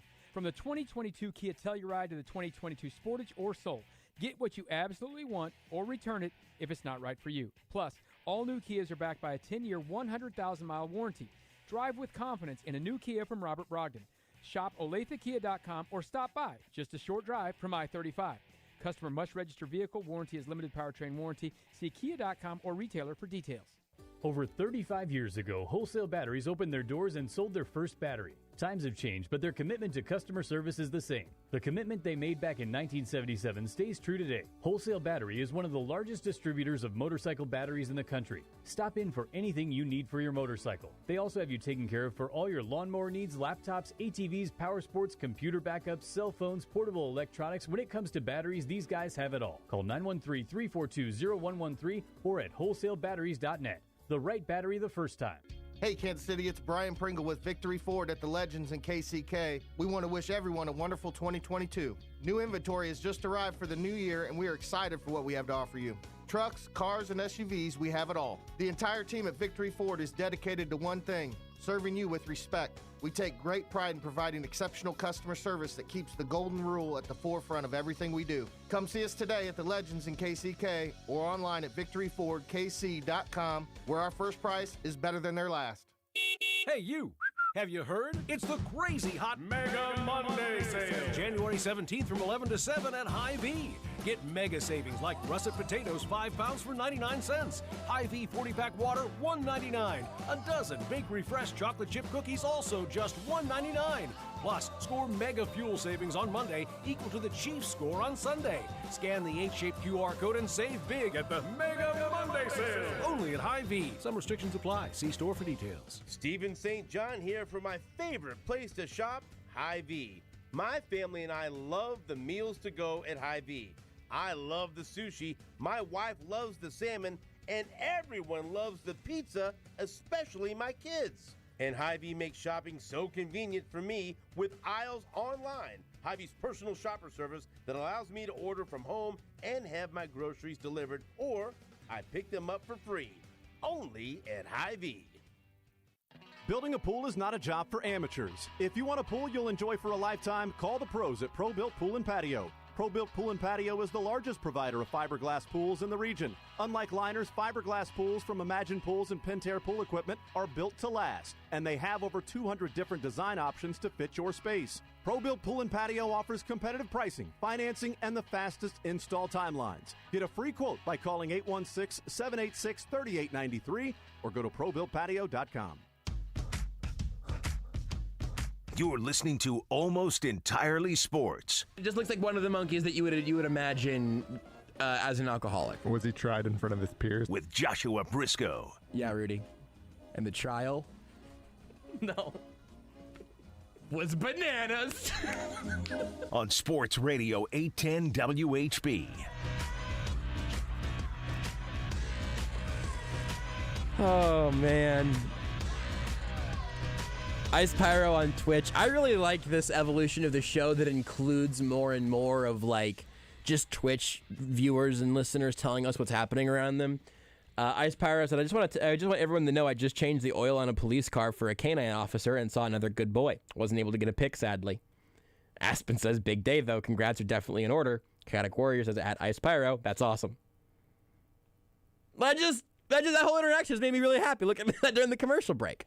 Which does also mean there's a chance that yet another dog has heard at least a moment of Almost Entirely Sports.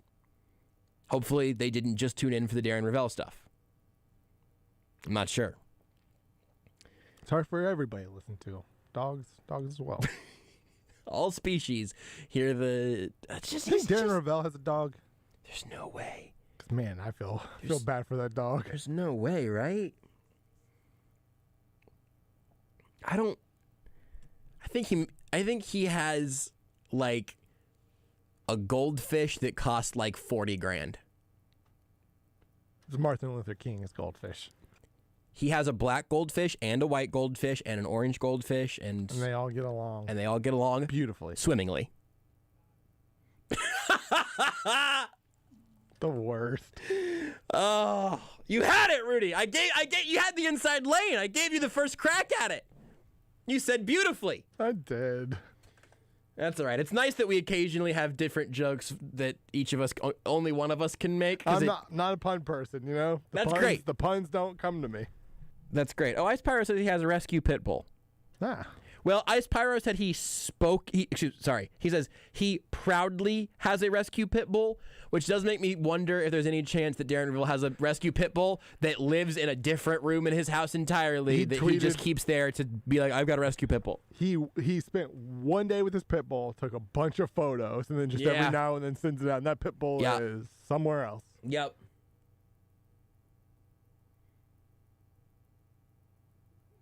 Yeah, that seems like exactly... Here's another picture of my rescue pit bull named Leslie. Martin. Oh, no! Martin Parks. Oh, man. Oh, he would. That's just the thing is he would. Yep. He'd be like, hey, in honor of... It's Martin Luther King. This is my pit bull, Martin Luther King Jr. Oh, my God. That's fiction. Everything we've said about Darren Ravel to this point has actually been true, including an empty Hugh Hefner pill bottle. That's true. Not just a pill bottle. No. Bart Scott's pill bottle. Hugh Hefner's pill bottle that Bart Scott advised him to take so that he'd stay warm. Okay. Man, I really thought we'll talk more Chiefs tomorrow, I promise. This ruined my birthday, apparently, because this story's on December 23rd. I am now the owner of the greatest pill bottle of all time. Darren Ravel tweeted that on December 22nd. Darren Ravel boasted on Twitter that he purchased the greatest pill bottle of all time, and he might have a point. Okay, New York Post, why don't you stick to the facts? He spent Here's the thing. I got a number for you. You want a number? Oh God, let me guess. Hold on. I'll pause before the number, and I'll give you a spot to guess here. Okay. Ravel, who covers sports business for the Action Network, had previous stops at ESPN and CNBC, paid blank for an authentic pill bottle of Hugh Hefner's Viagra prescription in an auction. The item came from the collection of Crystal Harris Hefner, the former Playboy mogul's third wife. It is a pretty normal-looking RX bottle. It's got his name on it. Man, I hate looking at all of it. I'm gonna say empty pill bottle. The Dan Ravel game used. Does it have his name on it? It has his name on it. So it's autographed. Well, it's printed, but yes. Darren Ravel would be autographed. It says take one tablet 1 hour, and then it cuts off mercifully. I feel confident that it finishes by if 1 hour before. If it stays arises for 4 hours, call your doctor. Yeah. If your blood is circulating for more than 4 hours. My concern is that Darren Ravel's blood was circulating for much more than 4 hours just from buying the empty bottle. I'm gonna say because Darren Ravel's got some money, obviously, but he's not. I assume he's not like. It's also rich. Literally trash. Oh yeah. And I'm not sure how many of these sold, but I'm gonna say 5,500. Oh, I really thought you were gonna overshoot it, and you didn't. Am I pretty close? You're pretty close, but it is $7,860. For Hugh Hefner's dong trash. Here's the thing. Well, hold on. You know what I mean. Pill bottle. This shouldn't necessarily be a surprise. There are obviously plenty of things that have come out about Hugh Hefner that suggest wasn't a great dude.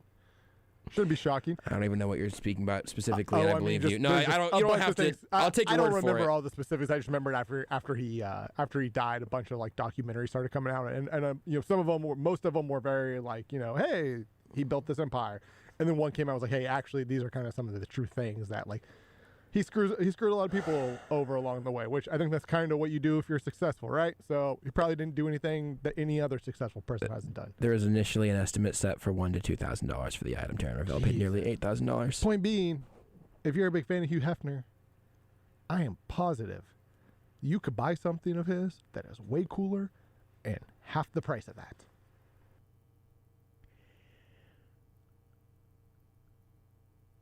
Sorry, run that by me again. Like if you're a big Hugh Hefner fan, yeah, you're just like I really want to have something like something that was his, right? Memorabilia of some sort. Yeah, I guarantee that you could find something much better than a pill bottle. Yeah, that would be much cheaper than $7,800 for an empty pill bottle, and probably not literal trash. You could probably get something much better that is cheaper. He apparently has a John Hancock signature. Do we think he keeps the pill bottle next to the Martin Luther King Jr. mail check-in log? So, you know what is actually kind of telling? He has boasted about both of those in incredibly similar ways. Yeah. And if you are somehow on a little bit of a hangover from the last segment and wondering, well, maybe are they being fair to Darren Ravel here? Yeah. Darren Ravel literally has Hugh Hefner's empty Viagra prescription bottle and a mail log that Martin Luther King Jr. had to use while he was in the Birmingham jail. And an autograph from Rosa Parks. Like those three things could all be on the same shelf in his house. And that I actually think does a pretty good job of I just think the juxtaposition there is actually, believe it or not, part of the problem. There's just a lot of weird. The thing is, here's the part that makes me ashamed of myself.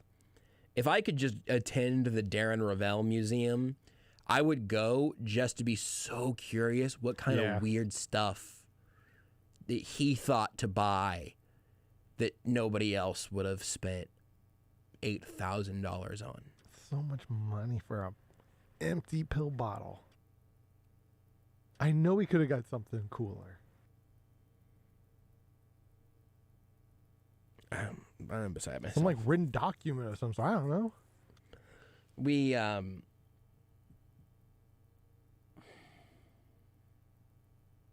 should take another break.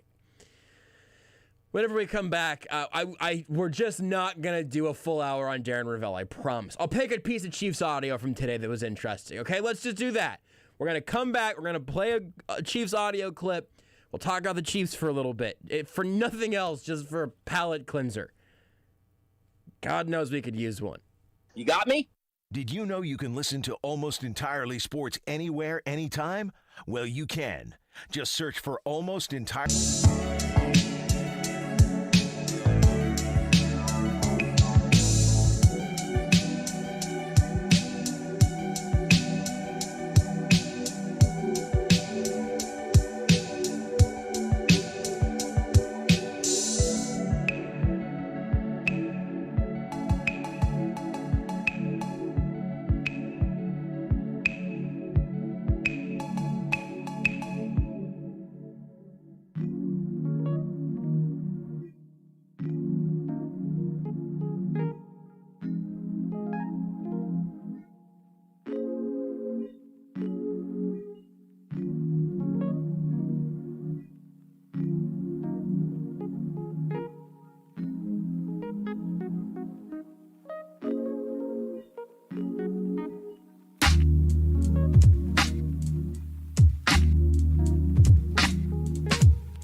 is Almost Entirely Sports with Joshua Brisco. It's funny to everyone forever whenever you get given a PP up in a Pokemon game, right?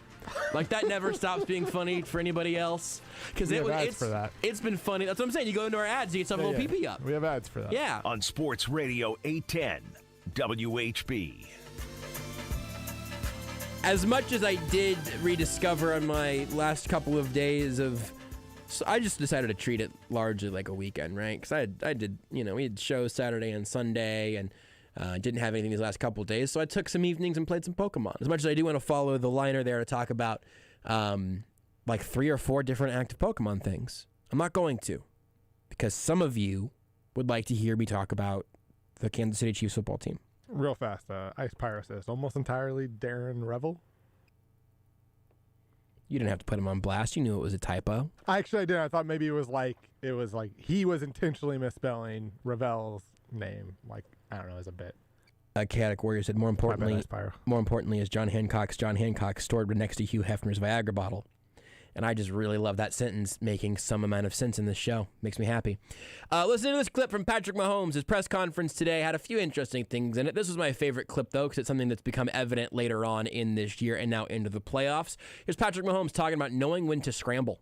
Yeah, I mean, for sure. I mean, I think you've seen it from me in the playoffs before. It's when teams really focus in on Tyreek and Travis, and they have 2 people on both of them, and then other guys are getting covered in kind of man-type coverage situations. It kind of opens up lanes for me to run. I've been telling Tyreek I'm getting faster every year too. So I mean, I got a little bit of speed there, and so when it's presented the opportunity, I think I'd try to get up, get first downs, and get out of bounds. I think we talked about this early in the season, and certainly last year. It got to a point where the Patrick Mahomes rushing prop bet was like the surest thing on the board because he kept being undervalued. But then he did have a stretch this year, and also maybe a little bit with the toe last year late, but I think he still was running pretty frequently. There was a stretch this year where those props stopped cashing, and he just wasn't really taking off very often.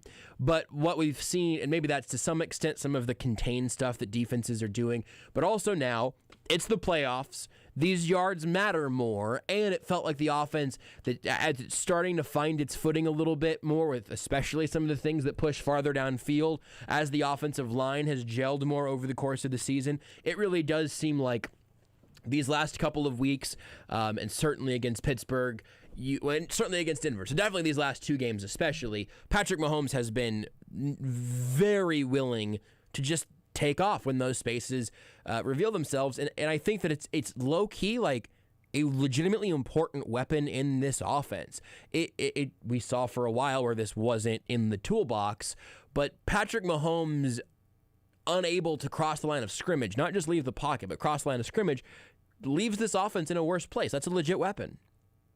And I think that seeing where that goes throughout the rest of the playoffs is interesting. What did you say the line was for it this week, Rudy? 17. I think it's technically 17.45 is what I saw on Betting Pros, which is weird. Really? So I just said 17.5 because I don't know. My guess is for whatever reason on that website, it's what we use for our prop pick'ems. Right. I'm guessing everywhere else has a 17.5. I would think that will hit every playoff game the Chiefs play in from here on out, because it's not a pressing enough threat all the time for teams to like scheme against it. He's right? Not Josh Allen. He's not Lamar Jackson. Right. Like you do not look at Patrick Mahomes and think like elite running athlete. Right. You're not going to put a spy on him. He'd love it if you would. Because it's one fewer defender running around covering that's the other thing. You're so worried about catcher down the field that you just leave space open for him. And on a 3rd and 8, 3rd and 10, like he's going to make a play on his feet that extends drives that's going to lead to points. So that was my preferred clip of the week from Patrick Mahomes' press conference there, because I think it's actually really interesting and something that I've been meaning to make some time to talk about here lately, and we will probably have it come up again some point over the remainder of the week. But on the other side of this break, we'll go Chiefy at least at some point, I'm sure, with Jordan Foote of both this very radio station, Sports Radio 810 WHB, and also Arrowhead Report. We'll talk to him about Chiefs and I'm sure plenty of other things for the rest of the show. That's next hour here on Almost Entirely Sports. You're listening to Almost Entirely Sports with Joshua Brisco on Sports Radio 810 WHB.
This is Almost Entirely Sports with Joshua Brisco. Anyway, thanks again to Jordan Foote for joining us last segment. Sneeze emoji, sneeze emoji, sneeze emoji. On Sports Radio 810 WHB.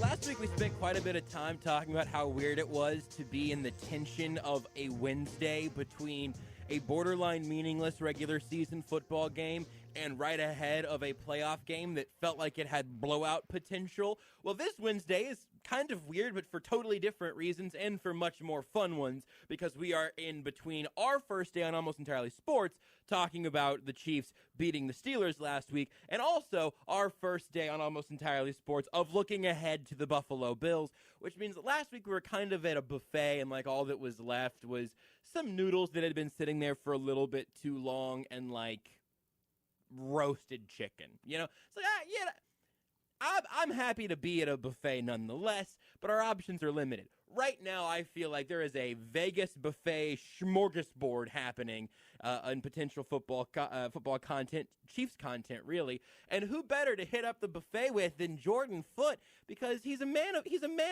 many scoops. It's like many different hats, but I'm making it all fit the buffet analogy. You can follow him on Twitter at Footnoted. He is now, as of last week, a part of all of us here at Sports Radio 810 WHB. A part of all of us really is. It's even better than a family. We are all one.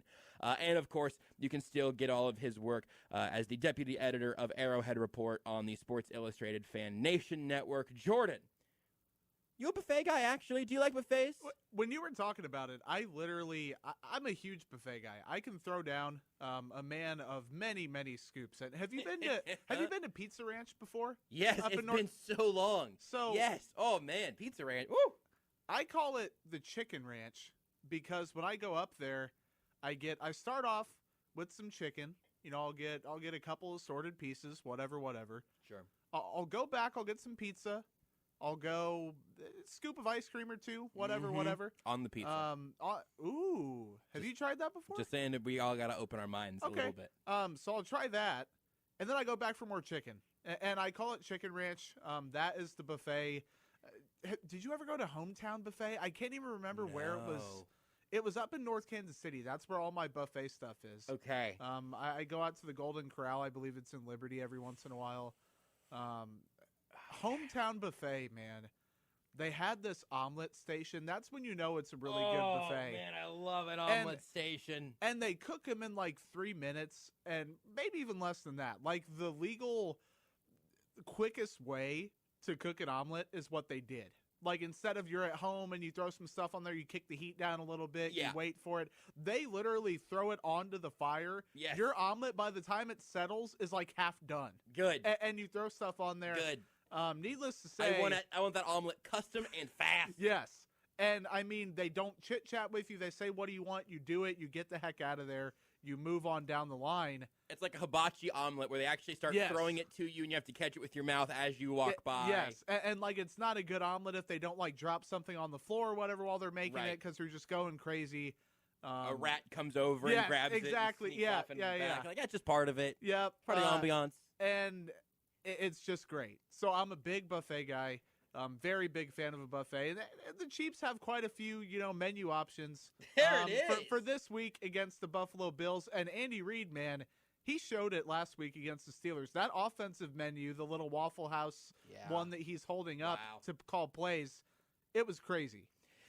We really just ran the gamut there in about a couple of minutes, which makes me very happy because we started Chiefs, and then I got distracted, and then you followed my distraction, and then brought us back to Chiefs again. So I have a really golden opportunity. It's that I can talk about Golden Corral or Chiefs. The good news is we've got you in studio for the hour to wrap up this Wednesday. So we'll have time to spend plenty of time on all the Chiefs stuff. I will say this on the buffet front. I am not a huge recurring buffet visitor. I have very fond memories of Pizza Ranch. The unlimited pizza places. Do you ever go to CiCi's? I did. I did. I can't even remember where I went to CiCi's most often. I don't remember if it was in Wichita, which is where I lived, and my whole family lived. Obviously, I wasn't a 10-year-old out of my own. We lived in Wichita until I was like 10. Did we go to CiCi's in Wichita? Did we go to CiCi's in like Shawnee, and when I was 12, I don't know. I can't even remember. But I remember CC's Pizza because I remember that you could just go get more pizza forever. And I was definitely of an age where I wasn't concerned about, like, what those carbs were doing to my body, right? And I got to tell you, man, this isn't – not everything has to be about diabetes now, although it kind of is. But not everything on this show has to be about diabetes.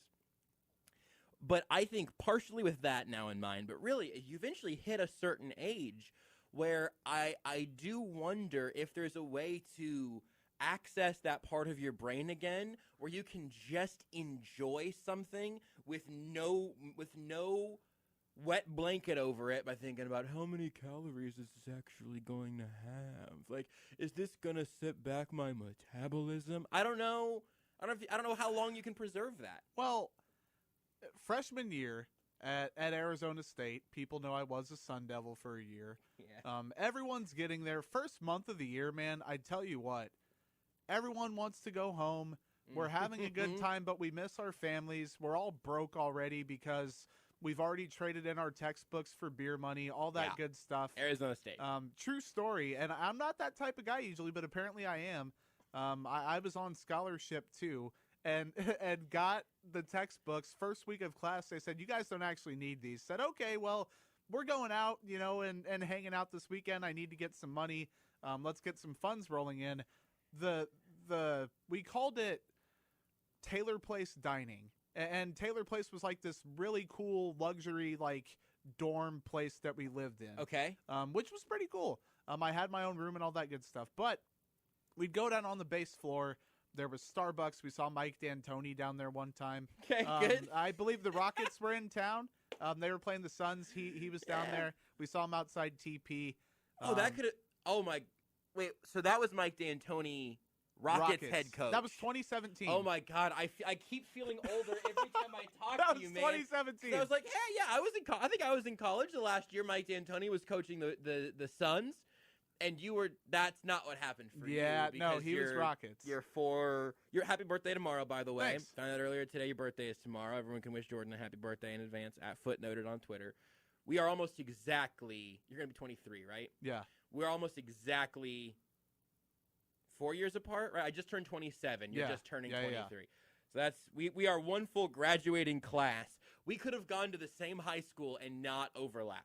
Well, and you brought that up right? Oh my God, I'm dying. I'm a dinosaur. You brought up the whole I'm a different bubble than you on those like surveys. Yes. Like, are you 21 to 25 or 25 plus? Like those things. And I never thought of it that way. I was always like, if you're not 30, then you're all the same age. Like 20s is just an interesting journey for a lot of people. Yeah. Once you get out of college and before you hit 30, I view that all the same. But it's a different freaking bubble. I also have thought that way. We're going to come back to this Mike D'Antoni / food court story. That food court seems like it's not nice enough for how wonderful Taylor's Place fine dining. Taylor Place. We started off with a Chiefs lead, and now we're going on age and we will Taylor legit Place. Do Chiefs Bills talk today. Yes, hand to God, and also some Chiefs Steelers. I have some things I want to ask you about. With that being said, I also used to think that way about obviously 20 and 21 are hugely different because where are you legally allowed to be when you hang out with your friends is a big deal. But I wanted to say 20s are basically kind of the same. I've got friends in all sorts of different phases of life. We all met in our homeschool, high school. But I'm thinking of this group of guys. Like, we've got a couple of them are married now. 2 of us are engaged. And then there's different stages of relationships with some other ones or not currently in one. And Grant, I swear to God, man, I'm gonna get you. We're gonna keep working on it. Okay, I love you, Grant. Sorry for putting you on blast on the radio, but ladies, he's one of the best people I know. And he's friends with you. And he's available. Maybe that's a poor choice, though, if he's friends. I don't know. It depends on how you view that. Yeah, that's true. We almost weren't friends in high school, but then the rest of our friends were friends, and now I would consider him one of my best friends. So it's, people grow together, right? I need him to just wander in one day, because I think that hour of radio would be fascinating for people who are too invested in this show. But I've got just that one group of guys who we all met at basically the same age, different relationship statuses, different professional status, all sorts of different things, right? However, as much as I want to believe in all of that, the difference between being 22 and 28 or 29 it's a big deal. Is a big freaking deal. Yeah. If you you can even think about this through dating if you want. If you have a 22 or a 29-year-old friend that is suddenly dating the other one there, I don't know if you're saying that to your friend right away. It might depend which side of the age gap they're on, but I think at least privately you're having the conversation of like, boy, they're like 7 years older. Like they like when they were 19, my friend was 12. You know that, and as you get older, those gaps become less and less meaningful. 42 and 49. Is that a big deal? I don't know. It doesn't seem like it to me, but I also didn't think that 23 to 27 was going to be a big deal. And maybe that right there, I think we might just be within the margin for error there. Yeah. I think this last month or so when I've been 27 and you have been 22 has really strained our relationship. Yep. I think tomorrow we're going to be okay again. That's my hope. And you know what? I'll say it, my prayer. Well, and so you only have 10 years between that 20 to 30 gap, obviously. Your late 20s, you're not going to like hearing this, but you were officially there 27, 28, 29. You were there. Yeah. Early 20s, I guess I could make a case that 23 is not quite your mid-20s, 24, 25, 26. I think that is your mid-20s. Really? I think 1, 2, 3 is your early. Okay. 4, 5, 6 is your middle. 7, 8, 9 is your and late. 20 I'm is in the just, late one now. And 20 is just you're there. And I think I still have one more year to hold on to I can avoid some adult stuff, and I'm in my early 20s. Yeah. But I feel like once you hit your mid-20s, things change. Like people still call me a kid all the time. Because I'm usually like the youngest person in a lot of the situations I find myself in, which is my own fault. But that's also, if we're gonna get too honest for a minute, a testament to how quickly you have learned to do things. It's also something that I have been fortunate to be able to do. Sure. We can just fill this room with our own farts just so we can sniff them if you want. I don't know. I think. How do we tie this back to Mike D'Antoni? He's old, obviously. he's in his. How old do you think Mike D'Antoni is? I'll look it up right live. now. Just guess. 54. 54. I'm gonna guess 61. I just said it. I don't know, man. I just spat out a number. He is, as it's loading. He is 70. No. He's 70 years old. No. When did he last coach the Phoenix Suns? When was he the Suns coach? I'm looking it up. Was he 54 here we go. then? Even? What year was his final year with the Suns? Because remember, he went Suns, Knicks, Lakers, associate head coach with Philly, then Houston. Now he's an assistant with the Nets. What was the last year? I'm just gonna say 2010. It was 2008. Okay, I so almost you were said close. 09. I can't remember the specific years of disasters and whatnot for the Suns. So, five-time Italian League champion, two-time EuroLeague champion. So this all really got bad whenever I was going to say, oh, yeah, Arizona State, you saw Mike D'Antoni there because he was the Suns coach. You said the Rockets were in town. Yeah. That started this entire spiral. So you can pick it back up from that, the story of that era. You were not this type of person until you were suddenly. That was where we left off 10 minutes ago. And then I had an entire crisis. A quarter. Now I'm back. Well, I don't want to say a quarter life crisis because you'd be 108 at that point. Too. It's too. I hope it's too early for me to be having a midlife crisis. I hope so too. But it's definitely too late for me to be having a quarter life one. Yeah. Your quarter life crisis needs to start tomorrow, basically. Because that gets you to 89. Yeah.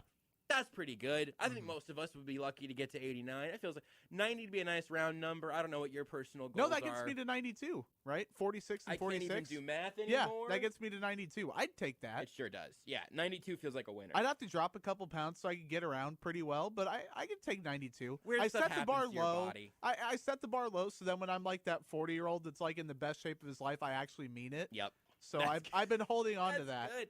Yeah, I'm not in the best shape of my life, but I'm in better shape than I was 6 months ago. You know, I wondered. Trend in the right direction. You just woke up one day and said, I'm gonna be healthy. No external factors at all that persuaded you to make any necessary changes. Many of those changes happened without my consent.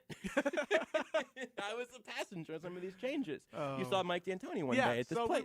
We were walking down the street, and like downtown Phoenix, I'm sure it's a lot bigger than we thought it was. It didn't seem like that big of a place. Right. Like, we could walk to the Suns Arena within 15 minutes. Not with all the, like, streets. From campus? From campus. Oh, cool. We could walk out, get there in 15 minutes. We could get to Chase Field in 15 minutes. It's extremely close. Tempe, you're talking like a half-hour, like, streetcar ride type thing, shuttle. Maybe like 20 minutes or so, 25. I will say that traveling by foot in Arizona, you have to triple the time to account for if it's 1,000 degrees out. But, yeah. So that's another story for another day when I got made fun of for wearing long sleeves and jeans when it was 109 degrees first week. They asked me where the hell I was from. I said Kansas. You said the sun? Yeah, pretty much. So anyway, we walk out of TP. We're getting ready to go to class, and we walk past Starbucks on the way to class, and we see this dude just chilling out there by himself. And we're all big basketball people. We said, that guy kind of looks like Mike D'Antoni. And then all of a sudden, as we're walking away, we hear someone come up, Coach!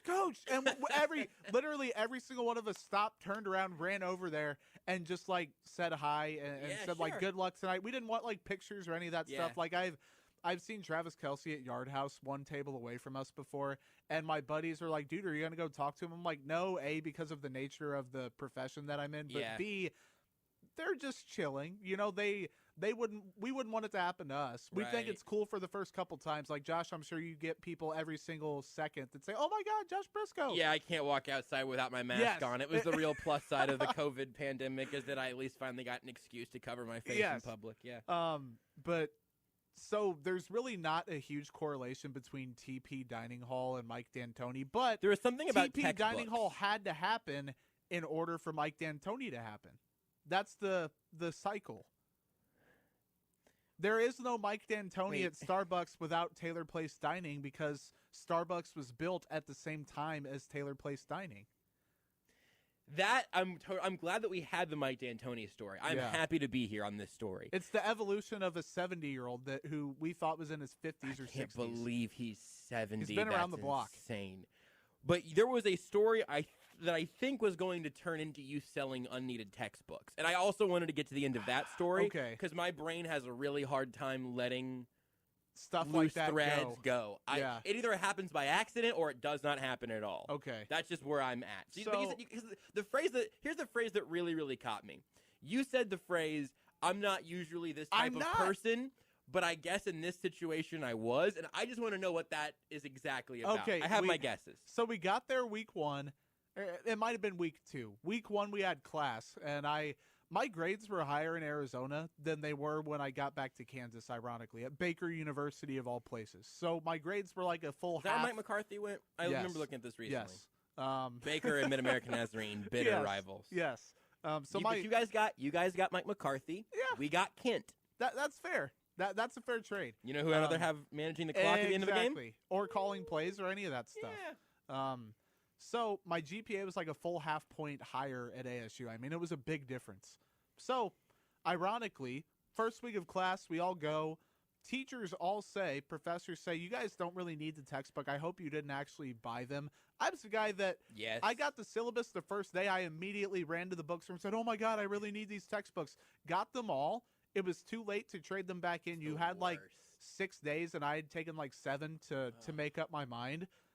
So first weekend, I didn't go with a lot of money in my pocket. My parents, unfortunately, couldn't say, hey, here's, $1,000 to get you started. It was what I made off my part-time serving job in high school over the summer. Where did you work? I worked at Dagwood's Cafe on Southwest Boulevard for literally from age 15 to age 22. Because when I got back, I was working there again. Okay. I just stopped in early 2021 before I graduated from college. This place looks like you would like the it. set of diners, drive-ins, and dives. You would like it. It seems kind of wonderful. We don't have to. We've got to finish the textbook story. I just was curious. I think generally speaking, people who have worked in a service industry for at least 6 months are better people on the other side of it. So I always like finding that out. Dude, and I loved the people there. I go there usually once or twice a month just to go back and see how everyone's doing, go in on the weekend, grab a bite to eat, whatever. I do not return often to the Chick-fil-A at Oak Park Mall. No way. You worked there? I did for like a year and a half.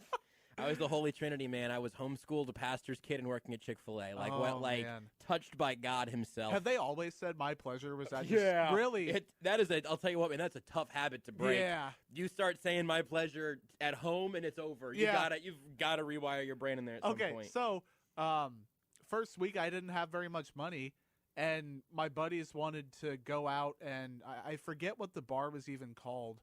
And I could bleep up some biscuits and gravy right now. Yeah, no, dude, they're known for that too. It's very legitimate. Keep talking. I'm just gonna scroll through. No, the menu. It's fantastic, dude. Highly recommended. I'm not biased in any way whatsoever. My brother also cooks there, so I don't know that could be good or bad. Either way, we went out, and it was one of those bars where like you didn't even need a fake ID. They literally were just like letting people in because they knew a guy who knew a guy who knew a guy. Yep. So we made friends with like one of the head broadcasting people there very early on. Let's go to insert name of bar that I'm not going to reveal on the radio because I don't want to get him in trouble. Sure. We'll call it Stabbies because I'm thinking of the ASU pitchfork little guy. Yeah. That's a good name for a bar. Yeah, so we went to Stabbies, but beforehand I needed to get some extra cash. So on Friday, I went to the bookstore and traded in every single one of my textbooks. And I got like $73 for them. And that was, 10 beers and a couple shots or so. Not that I had all that in one night, but that's what it would have got me. The professors told you didn't need them. Yeah. What else? And I was on scholarship, so I didn't have to pay for them. So I said, you know what? I should just. That's good. Okay. Yeah. So I should have. The smarter move would have been, I need this book, this book, this book, this book. Then traded in like 100 textbooks. Yeah. But they would have known something was up. Yeah. So at some point in there, you become a system gamer. Yes. On this front, you came by it honestly. Yeah. So where's the guilt coming from there? As you say, I just felt bad because I didn't pay for those damn books. I see. I said, I'm not that type of guy, but I was desperate. I wanted some money, and I wasn't going to use them. I wasn't going to be. I hate to say it. I kind of knew after a few weeks that I wasn't going to come back to that school the year after. I was like, I just miss not having a car. I don't have any money. I want to go home. I want to dig in on that at some point. I will not make you also open up that chapter today. Also, we have a football playoff game we can talk about. But it's a good story. It is a good story. And I don't think that anyone, if you're there on scholarship, it doesn't matter how you got the books. Yeah. You had the books and you traded them in a system that was already there in place. Yeah. And again, internally, you came by honestly. You got the books to get the books. Mm-hmm. I don't care for professors who will have books in a syllabus and then have you show up and say, I've done the thing. And they're like, you just wasted, I don't know, $200. Yep. Which is a good chunk of money regardless. A big deal amount of money to a bunch of broke freshmen. Yeah. And I'm sure that, from that point forward, maybe you learn to, not buy the book until the first week of classes. But if you really need the book for the first week of your freaking advanced physics class, you're bleeped. My college experience was not, and that's why when people ask about, do you think you have to go to college? Do you think I should do this, do that? I'm like, I don't want to give you an opinion because no two experiences are exactly the same. I was on scholarship. I was allowed to literally leave with a safety net of coming back and still being on scholarship.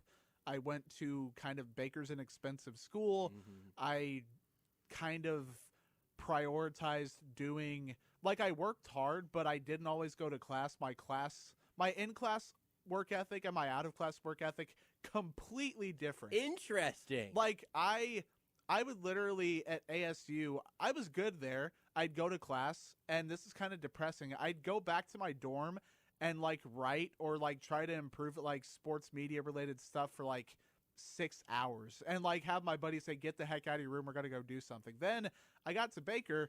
I'd go to class and I'd do like passable work. Right. But then I would get out and I'd want to write something. I'd want to go to the radio station. I'd want to go call a game. Like I was always wanting to do something outside of going to class. The actual going there and saying I hate this part was very difficult for me to swallow and work. So the in-class work ethic, it was like a cloud. Like it was storming, and then the second you're out of class, clear skies, sunny, all that good stuff, and you're good to go. Yeah, that's actually pretty interesting. It's kind of a priority thing. Like I used it as 4 years to build a resume, which I mean, that's technically what it is. Yep. But once I realized that, you know, employers care a lot more about, and this is turning into like an off-script podcast. I kind of like it. Yeah, I'm having a good time. Once you realize if you're that, 45 and listening to this, you might not have any use for exactly. it. But if you're, you know, we get those DMs quite a bit of, hey, what do I need to know? So here we go. So once you realize like what your line of work is hopefully going to be, once you realize what type of person you are, once you realize, you know, they care a lot more about your resume than whether you turned in this assignment or your spotty attendance or whatever. If you got work done and you got through it and your resume is impressive and you worked hard in some aspect, you just have to show that you can do it. So if you're for some reason a kid like Josh and I were who were interested in radio at a very young age, that's a blueprint for how to get through college as Josh Brisco or Jordan Foote. It probably won't work for you, but it might. And that's the Menu, Waffle House, Mike D'Antoni, Starbucks, Taylor Place story. There's a buffet of ways you can get to any given point you want to get to. I'm trying to figure out what I want to, if I want to lay out any funny sort of just me in college things. You know what? I will just give you this. This is the definition of weird flex, but okay. And it's not a flex. It's not the sleeping bag story, is it? No, okay. No, that was also weird flex, but okay. I've probably told that one on the show before. I don't know if I've mentioned this before. I had, over 4 years at MNU, had 3 non-A's. No way. And they were all in my senior year. It was college algebra as a senior that I thought I tested out of, and I didn't. And I did not do very well, and it was the only teacher that I had at MNU. He was an adjunct, so I don't mind even saying this. The only teacher I had at MNU who was flatly unqualified to be doing that job. And also I was unqualified to be doing college algebra. And then both Systematic Theology 1 and Systematic Theology 2. They were both very hard classes, but very good ones. I did some good work in those classes. I took them as an elective because I'm a dumb person. So were they B's, or like did you almost fail, or how was that? No, I definitely didn't almost fail. I just didn't almost get an A in any of them either. I think I might have had. I genuinely don't remember. I think probably low B's, maybe a C+ or something. I can one up. It's heartbreaking because I didn't. I was very attached to that GPA. I don't know why. For no reason else. That again, one other, not a flex. Young children listening right now, I had my GPA on my internship resume whenever I was applying here, and never again did anyone else in this building ever ask for what my GPA was. Yeah. Ever. If anyone who works here is listening right now, that might have been how they found out for today in 2022. So 2 things off of that. One, I don't think I ever had like a proper internship that I can remember. That's wild. Because that's usually what I end up telling people. 2 years was the COVID year, though. Twice. Oh, that's true. So that made it more difficult. But, I mean, I was writing for like sites since like 18. So I mean, I counted that as like experience. But here's the kicker with all of this. When did you have fall break? Like, was it mid-October you guys had your fall break where it's like a 4-day weekend or 5-day weekend or whatever? I literally couldn't even remember. We might have been doing newspaper stuff throughout most of that anyway. I don't know. So our fall break was like mid-October, like the 15th. And you'd get Wednesday, Thursday, Friday, or Thursday, Friday, or Friday, Monday, Tuesday, whatever it was. Junior year... Was it junior year? Was that Baker then? Yes, This was at Baker. I was in photography class because photography was. It must have been senior year actually, first semester of senior year, and it was one of those. Oh, hey, we forgot you didn't have this credit, and we need to throw you in there. And I was ticked because I had it set up to where I'd only have classes on these certain days and I could stay home. No, it was junior year first semester because it was pre-COVID because we were out there in person. So I was out there. That three days a week of classes thing, Yes. if any of you can set that grift up That's for yourself. the way to go. Oh, it's the way to go. So also, close second, no morning classes. Yes. Also, and also that was a 9:30, which was fairly early. Not too early. Didn't want to go. So I went to photography.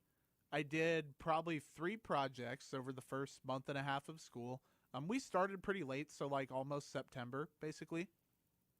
After that, we went on fall break. I just didn't go back. Like I didn't set foot in that classroom again. I ran into my photography teacher in the library because I was studying for other classes. You were back at school. You just never went back to the photography class? I literally only set foot in that building to go to my math class and to study. And photography was across the hall from math. And I never ran into her on campus. Second to last week of school, right before finals week. She said, I ran into her in the hallway. She said, weren't you in my photography class? I was like, I still am. She said, you didn't drop out or anything? I was like, no, I missed the deadline. Because after fall break, the deadline was very quick. Right? And I didn't have my mind made up whether I wanted to drop or not. So then I just stopped going. She said, if you'll turn in what you've done so far, I will give you a passing grade because right now you have an F in photography and you're going to have to explain for the rest of your life that you failed photography 1 at Baker University. I said, that sounds terrific. And she said, I wouldn't approve you for taking photography 2, obviously, at this point. Fair. But you're a good kid and it just isn't working out, but I want you to be able to pass this class. I said, thank you so much. I went in that night and grinded it out in the photography room from 9 until 3 in the morning. Turned in all my work, sent her an email, didn't communicate with her at all, didn't show up for finals week, any of that stuff. Checked my report card or progress report, whatever, transcripts. That's the professional term. Sure. And I had a D. And that is how I almost failed photography. Photography 1. Photography 1. What a prof though, because that could have been. No, she was so cool. That would have been really annoying. It just wasn't my thing, man. I just didn't like it. Which not your thing isn't a reason to just not go. Yeah, agreed. But yeah, good to be self-aware about. In the real world, you can't do that, right? But it's say, college. I'm not feeling it. I'm just not gonna go. But college is kind of fake. Well, and I think we can all acknowledge that. If you see there's a way around it or a way out, it makes it easier. In the real world, you can't just say, I don't really care for this, I'm not going to do it, because there's no safety net for that. You lose whatever you have. Right. You're right. You just lose a couple GPA points if you don't go to photography class. Yeah, you lose your progress and start back over from earlier on in the real world. In college, you might just lose you might drop a couple GPA points. Yeah. Wow. You're probably learning a lot about me. I am. Here's what I almost said. I'm really glad I didn't because it would have spoiled the story. And then we'll take a break and come back and talk about football, I promise. I almost said, I didn't know you took a digital photography class. I love my digital photography class. We got to have you do more photography stuff. We can always do somebody with an extra eye behind a camera. And I, could have said any of those things before that story and then immediately have been proven wrong on a lot of those things. And I'm glad that I waited until now because now we have that context. Yeah. Can you be trusted just with a Snapchat camera in your hand? Oh no, and I can probably still hop in Lightroom and edit stuff. I don't actively not know how to do it. I don't actively dislike it, but for some reason, the way the class was structured, you had these critiques where they would put your project up and then you'd roast the entire class. Yeah. There were several little minor details I didn't like, and I had anxiety problems back then. I was like, I just can't do it. I'm totally not fair. going. So now I can point and shoot, I can edit, I can do all that stuff. But in the moment, I was like, I straight up am not having a good time. The roast your class it was bad. part reminds me of some of the graphic design classes that I took and genuinely really enjoyed. I remember my graphic design classes mostly very fondly. I was going to say pretty fondly, though, because a couple of them were 7 to 9 p.m. once a week or whatever. Yeah. And those will get you. Yeah. I don't envy the professor for having to literally wake up students on multiple occasions. Yep. That's a tough spot to find yourself in late at a weeknight.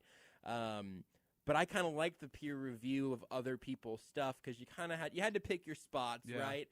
But also, my bleep don't stink. Yeah, I'm happy to put my work up there in front of the class because mine's gonna be perfect. Oh, it wasn't, but it felt like it to me. It didn't feel like it to me. It feels like it more like that to me in retrospect, actually. Yes, the one more thing. Chiefs-Rams, Monday Night Football. Yes. That game. I had a radio show scheduled that night, and this was a bad decision on my part. I felt really bad. I feel guilty when I make bad decisions because that's just how I am. I really You're don't carrying want to. This one. Yes. Yeah. I really don't want to make those decisions. But I'm also fairly transparent. Like if I make a mistake, I'll own up to it. Right. I just skipped out on the show and I went and watched Chiefs-Rams Monday Night Football because I thought it was going to be a good game. Granted, the best damn game I've ever watched. Yeah. So it was worth it. It paid off. And then Prof asked me the next day, like, how'd everything go? I was the last show Monday night, 10 to midnight. It was Baker was running a 10 to midnight show? All their shows were at night. None of them were during the day. I guess that kind of makes sense. Yeah. I don't know. So, we had one show during the day because someone was a big shot and had their schedule just didn't line up. Mine was Monday, 10 to midnight. We had like 5 people listening every week. I was like, those 5 people are probably watching Chiefs and Rams. Yes. You get one free. It was quote unquote free for like an emergency reason to miss your show. Ooh. So I just didn't tell him I was going to use my reason and I just watched the game. So technically, again, kind of like the textbook beer money thing, didn't completely cheat the system, but still felt bad because there was a better avenue to go around with that. And I watched the best football game ever instead, even though the Chiefs did not come away victorious in that game. You gotta, at some point we need to really just get that duffel bag of shame out, get it on here on this desk, unzip it, and we're gonna try to get through some of that guilt and figure out what you should and shouldn't still be carrying with you. Yeah. Because I think that one, I'm gonna say as the arbiter of guilt here, you can let that one go. You can let the textbook one go. Yeah. Breathe a deep exhale for me right now. Breathe in and try to bring in all of the guilt and shame you feel and let it go. I feel no guilt for running 35, 36 minutes on not Chiefs stuff. That's good. No guilt whatsoever. That's good. All right. It's almost entirely sports after all. Yeah, and this hour should be called Sports Are Coming, I Promise. And that's, in the continuation, the next segment of tonight's Sports Are Coming, I Promise is up after this break with Jordan Foote of Sports Radio 810, of Arrowhead Report, and of all sorts of long unpacked guilt that we'll spend more time on the sports and the guilt next segment. But I will say, we should not feel guilty about the radio magic we've made at this point. Want more Almost Entirely Sports? Watch the show live on the Sports Radio 810 Facebook page. You trained for this all year. Endless hours of cardio, conditioning, and weights.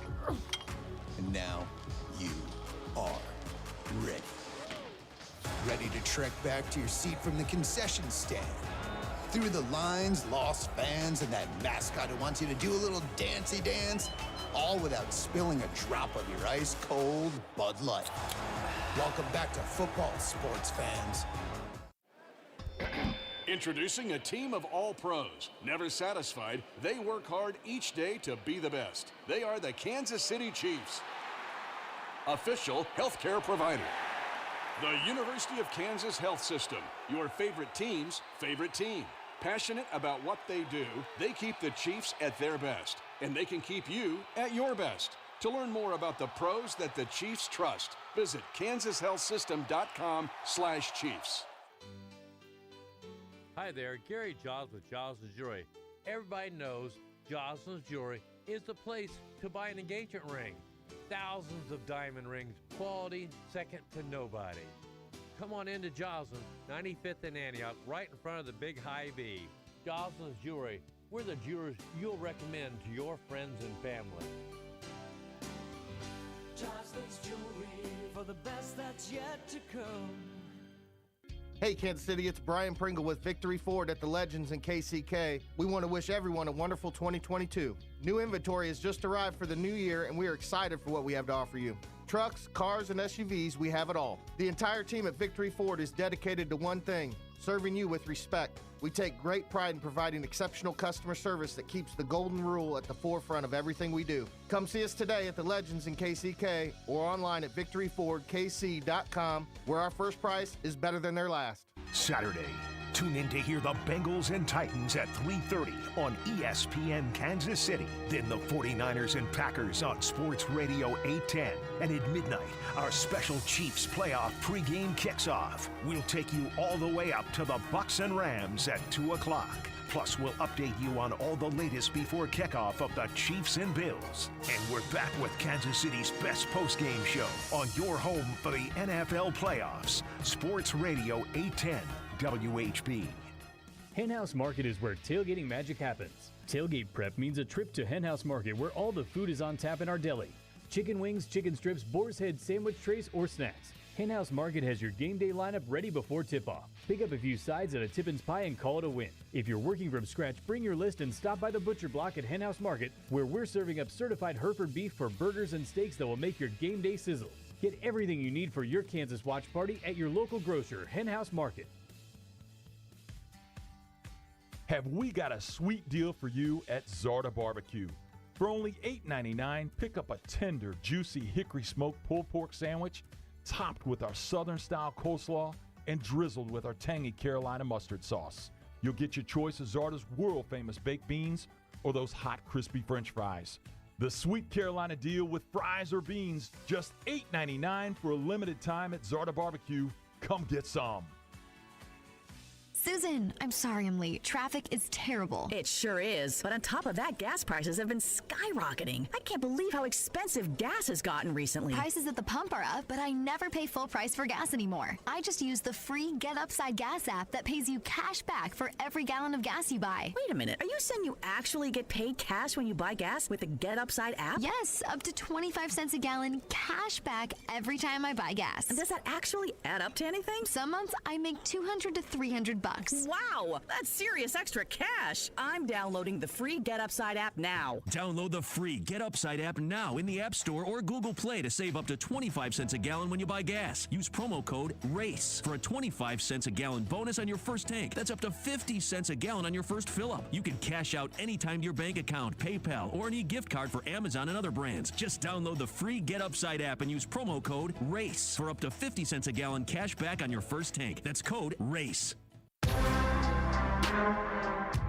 This is Almost Entirely Sports with Joshua Brisco. You know, I went to BYU, so every down's a throwing down. I mean, that's how that goes. On Sports Radio 810 WHB. So I'm not going to apologize or certainly feel any guilt about the last segment of radio we did. In fact, I think it was some wonderful radio, especially if you're either just younger than me, which could make you Jordan's age, or even somehow younger than Jordan. Shout out to all the literal fetuses that are listening to this show right now. You know, mama's holding up a speaker to the womb or something, which I think is the only way you can be younger than Jordan. Really. Or listening, reminiscing on the college days could be one of those type pieces. Sure, but especially if you're looking, you know, if you're the type of person that's looking for, you know, some sage life advice. Yeah. From one person in his early 20s and one person in his late 20s. Just found a gray hair. I'm done. I haven't. That's not true. But I have. Have you really? Yeah. All right. Well, maybe as long as you age more quickly, you're gonna be. No, we can't. I can't go I can't make you Benjamin Button of this radio show. That's unfair. Rudy doesn't look like he's aged a ton over the last few years, but I think that his heart has done like a Grinch sort of reverse. Aw, Rudy. Not emotionally. Yeah. Not his heart isn't open or shut. I think it's just the physical toll on his body, you know? So you gotta keep an eye out for that. But I'm not apologizing for last segment. I really enjoyed it. I hope you listening did as well, as we're still here with Jordan Foote of us here at Sports Radio 810 WHB, also Arrowhead Report on the Sports Illustrated Fan Nation Network. But I want to talk about some Chiefs things with you, Jordan, before we get to the show being over. We've talked plenty of Chiefs so far tonight. I don't feel bad about it. But I want to go a little bit looking back to Sunday, a little looking ahead to Sunday.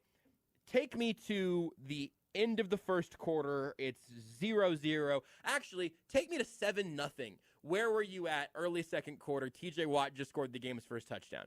I talked all week about how the reason I compare the Chiefs and the Bills so often, so frequently, there's always a chance, and I think the chance with the Bills is much greater than it is with the Chiefs, that they don't show up, and they just don't do it the way they should. Buffalo, man, I think someone else tweeted, I can't remember who, like 33% of the time they show up and they're great, 33% of the time one unit struggles, and then 33% you have no clue what you're going to get into. The Chiefs, it's not nearly that like expansive and crazy and diverse, but this year there has been a chance that they don't show up or they get off to a slow start. And I said, if you pull that bleep against a team like Buffalo and Buffalo's on, you're down 14-0 against Josh Allen. Yep. I don't care if you're at home or not. So I was thinking to myself, there's a non-zero chance that the Chiefs took advantage of the non-zero chance and decided not to show up. I was like, I think they're going to snap out of it. They have, they could go into the third quarter down 7 and still figure it out, down 14. But knowing Pittsburgh, and like you said, the longer the game stayed that way, I think the more it favored Pittsburgh because they played weird games. They played one-score games. Big Ben, for some reason, not comes alive, but weird stuff happens. He leads comebacks. They keep it close. It wasn't great after, and the nature of how it happened. The tipped pass interception, the camera close-up of Mahomes. I was like, this is Chiefs football from earlier in the year. It was very bad, and I think seeing where they came from the week before, had they just beat the brakes off the Broncos, like, okay, slow start, whatever. Seeing them play uninspired football for all of the Broncos game the week before that, definitely I didn't feel great. I was still like 90% confident they'd snap out of it, but that last 10%, I was like, man, this might just literally be it for them. I don't know if they're going to be able to bounce back. Yeah, I mean, that's almost exactly where I ended up being. I don't know if you would have ever put a gun to my head and say, hey, are the Chiefs going to lose this football game? I don't know what percentage ever would have given you on that. But at the very least, the thing that we spent a lot of time last week talking about was, if the Chiefs do play that uninspired brand of football, what's the score going to be whenever they come out of it? Yeah. And in this game, mercifully for the Chiefs, it was 7-0 because the Steelers aren't very good. Again, we've talked about that. We talked about that last week, talked about it in postgame, talked about it tonight on the level of, that was the path to that game being stressful or frustrating or concerning or whatever. But then it's 7-0 and everything starts coming up Chiefs after that. Obviously, we all saw it. I am curious about two things here. One is still kind of back from Chiefs Steelers, and then one looks ahead to this weekend. From Chiefs Steelers, everything that happened after 7-0, what are you taking away as something of some amount of substance? And you could give me something as specific as Jerick McKinnon, something as broad as they showed that they still got it. Anything in between. But what would you pick from that game to carry over to Sunday? I think they're both offensively. I mean, you could say the defense did what they were supposed to do. I'm not really taking a ton away from that. Someone brought up, and I hate saying someone, but I always forget who tweets. I do this all things. the time. You're in good company. Someone brought up they didn't play a ton of world-beating offenses and quarterbacks during their win streak. When they were, after they started off Murderer's Row, 7 games. Yep. They didn't get tested a ton, and when they did, they gave up like 30 points both times. So I think there's validity to the point that the Chiefs' defense obviously wasn't as good as it was performing at one point. Right. But it's also way better than the unit we started the season watching. Yeah. And I think that the middle ground for that is top 16, maybe top 13, top 12, maybe even top 10 on a good day. It can break some playoff games if things fall right. So that was one takeaway. Offensively, man, Andy Reid, he was in his bag. There were a couple second and long runs I didn't like seeing. There were a couple play calls where I was like, what the heck are you doing? But like diagnosing that stuff in real time, you just don't know. And even us not being football purists per se, we still don't know what was going on. But the running back position, the state of it, I think allowed him to do some of that stuff. And also like the screen passes to McCole Hardman, the the phantom motion with Tyreek Hill pre-snap. I think Darius Fountain even got pre-snap motion one play. It was really interesting, and I think Jerick McKinnon's got to be the guy. He's got to be the guy moving forward for at least this playoff run. Next year he's going to be 30. He has the injury history. I'm not saying he needs to ink an extension in the offseason or anything like that, but Clyde Edwards-Helaire, if you have to rank the 4 Chiefs running backs in terms of how much I expect them to perform well the rest of the way, it's Jerick McKinnon 1. That's the easiest of the 4, I think. It's Darrell Williams 2. Yeah. I think it's Clyde Edwards-Helaire 3, and then Derek Gore. Clyde has been serviceable, but you see the graphs with the hashtag analytics, rushing yards over expected versus offensive line play. Darrell Williams was very, very bad. He just is not a good yards per carry running back. He can do a lot of stuff. That's not one of them. Clyde Edwards-Helaire, literally breaking even. He is literally average in several aspects of the game. Average athlete. The size is below average. The burst is not good. Throw in the injuries. Jerick McKinnon, man, even if Clyde Edwards-Helaire is healthy, even if Darrell Williams, who didn't practice on Wednesday, is healthy and is able to play, Jerick McKinnon, who played, 78% of the snaps, he's probably earned 65-70% again and again and again until I think it doesn't work. And with only, 3 games left, I think that it could work moving forward. That's what I was going to say also is that, from injuries and wear and tear and leg freshness and all of that, I don't know that you're going to be able to get yourself 5 or 10 consecutive games in a row like that from Jerick McKinnon. But if you're the Chiefs right now, you need 4. Yeah. 4 is all you could possibly ask for. Here's the last thing for you real quick, 30 seconds to give us somewhere to start. Also, I should mention, people can hear more of you on the Roughing the Kicker Chiefs podcast, available wherever you get your podcast. Just search for Roughing the Kicker. Give me one thing that you're looking at coming up in Chiefs-Bills that you either are excited about, worried about, think should be a point of focus here on a Wednesday. I'm excited for Josh Allen, man. He's a fun quarterback to watch. I don't know if they're going to be able to contain him completely. If good Josh Allen shows up, Chiefs are going to have their hands full. If bad Josh Allen shows up and Spags is putting pressure on him, I don't think it's going to be as close as people expect it to be. I'm leaning the first one. I think it's going to be a fight. Right now, where are you leaning on the results front? I flipped a coin, and it bounced around and then landed on its side, and then I finally knocked it over, and it landed on the Chiefs. So I'm thinking 30-24, but I wouldn't be surprised if it was even a 3-point game, and I also wouldn't be surprised if the Bills ended up winning. I think, man, this is the AFC Championship. I'll leave you with that. I agree. I think I agree with that, and that's so disrespectful to 2 good football teams in the other game. But I totally agree. This feels kind of like it. Jordan, thank you, as always, for being here. Thank you for sharing your insecurities, your guilt, your collegiate experiences. Thank you for helping me realize that Mike D'Antoni is 70 years old. I'm going to go home and stare at the ceiling until I fall asleep in the darkness and realize that everything here is futile and passing me by too quickly. But if people want to continue to follow your work, you can do it in a bunch of places. Now, all over here at Sports Radio 810 WHB, socials, videos, stuff, all over the place. A good chance that if you see something pushed out via 810 that Jordan's fingerprints are on it. But you can also get the content that you're doing directly in terms of following you on Twitter at Footnoted, checking out the Roughing the Kicker Chiefs podcast, and also reading your work up on arrowheadreport.com on Sports Illustrated. I think that's everything. Jordan, you want to say bye, Mom, or bye to anybody? You can have the end of the show tonight. Hey, Mom, bye, Mom. But I'm going to let Jordan have the end of this one, too. Photography professor from junior year. If you're listening to this, I am very sorry.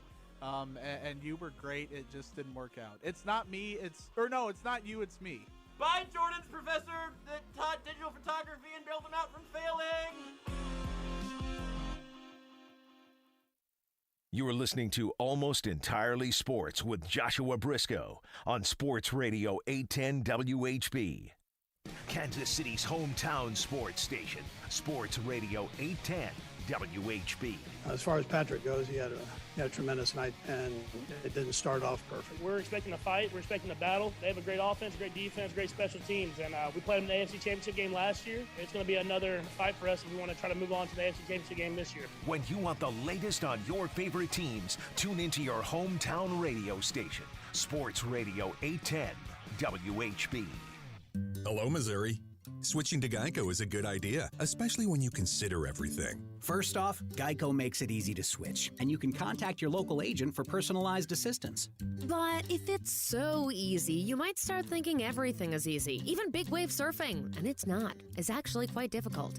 Well, if you switch to Geico, you could save hundreds on car insurance. And you could keep saving by bundling your motorcycle, boat, and RV, plus your home or renter's insurance.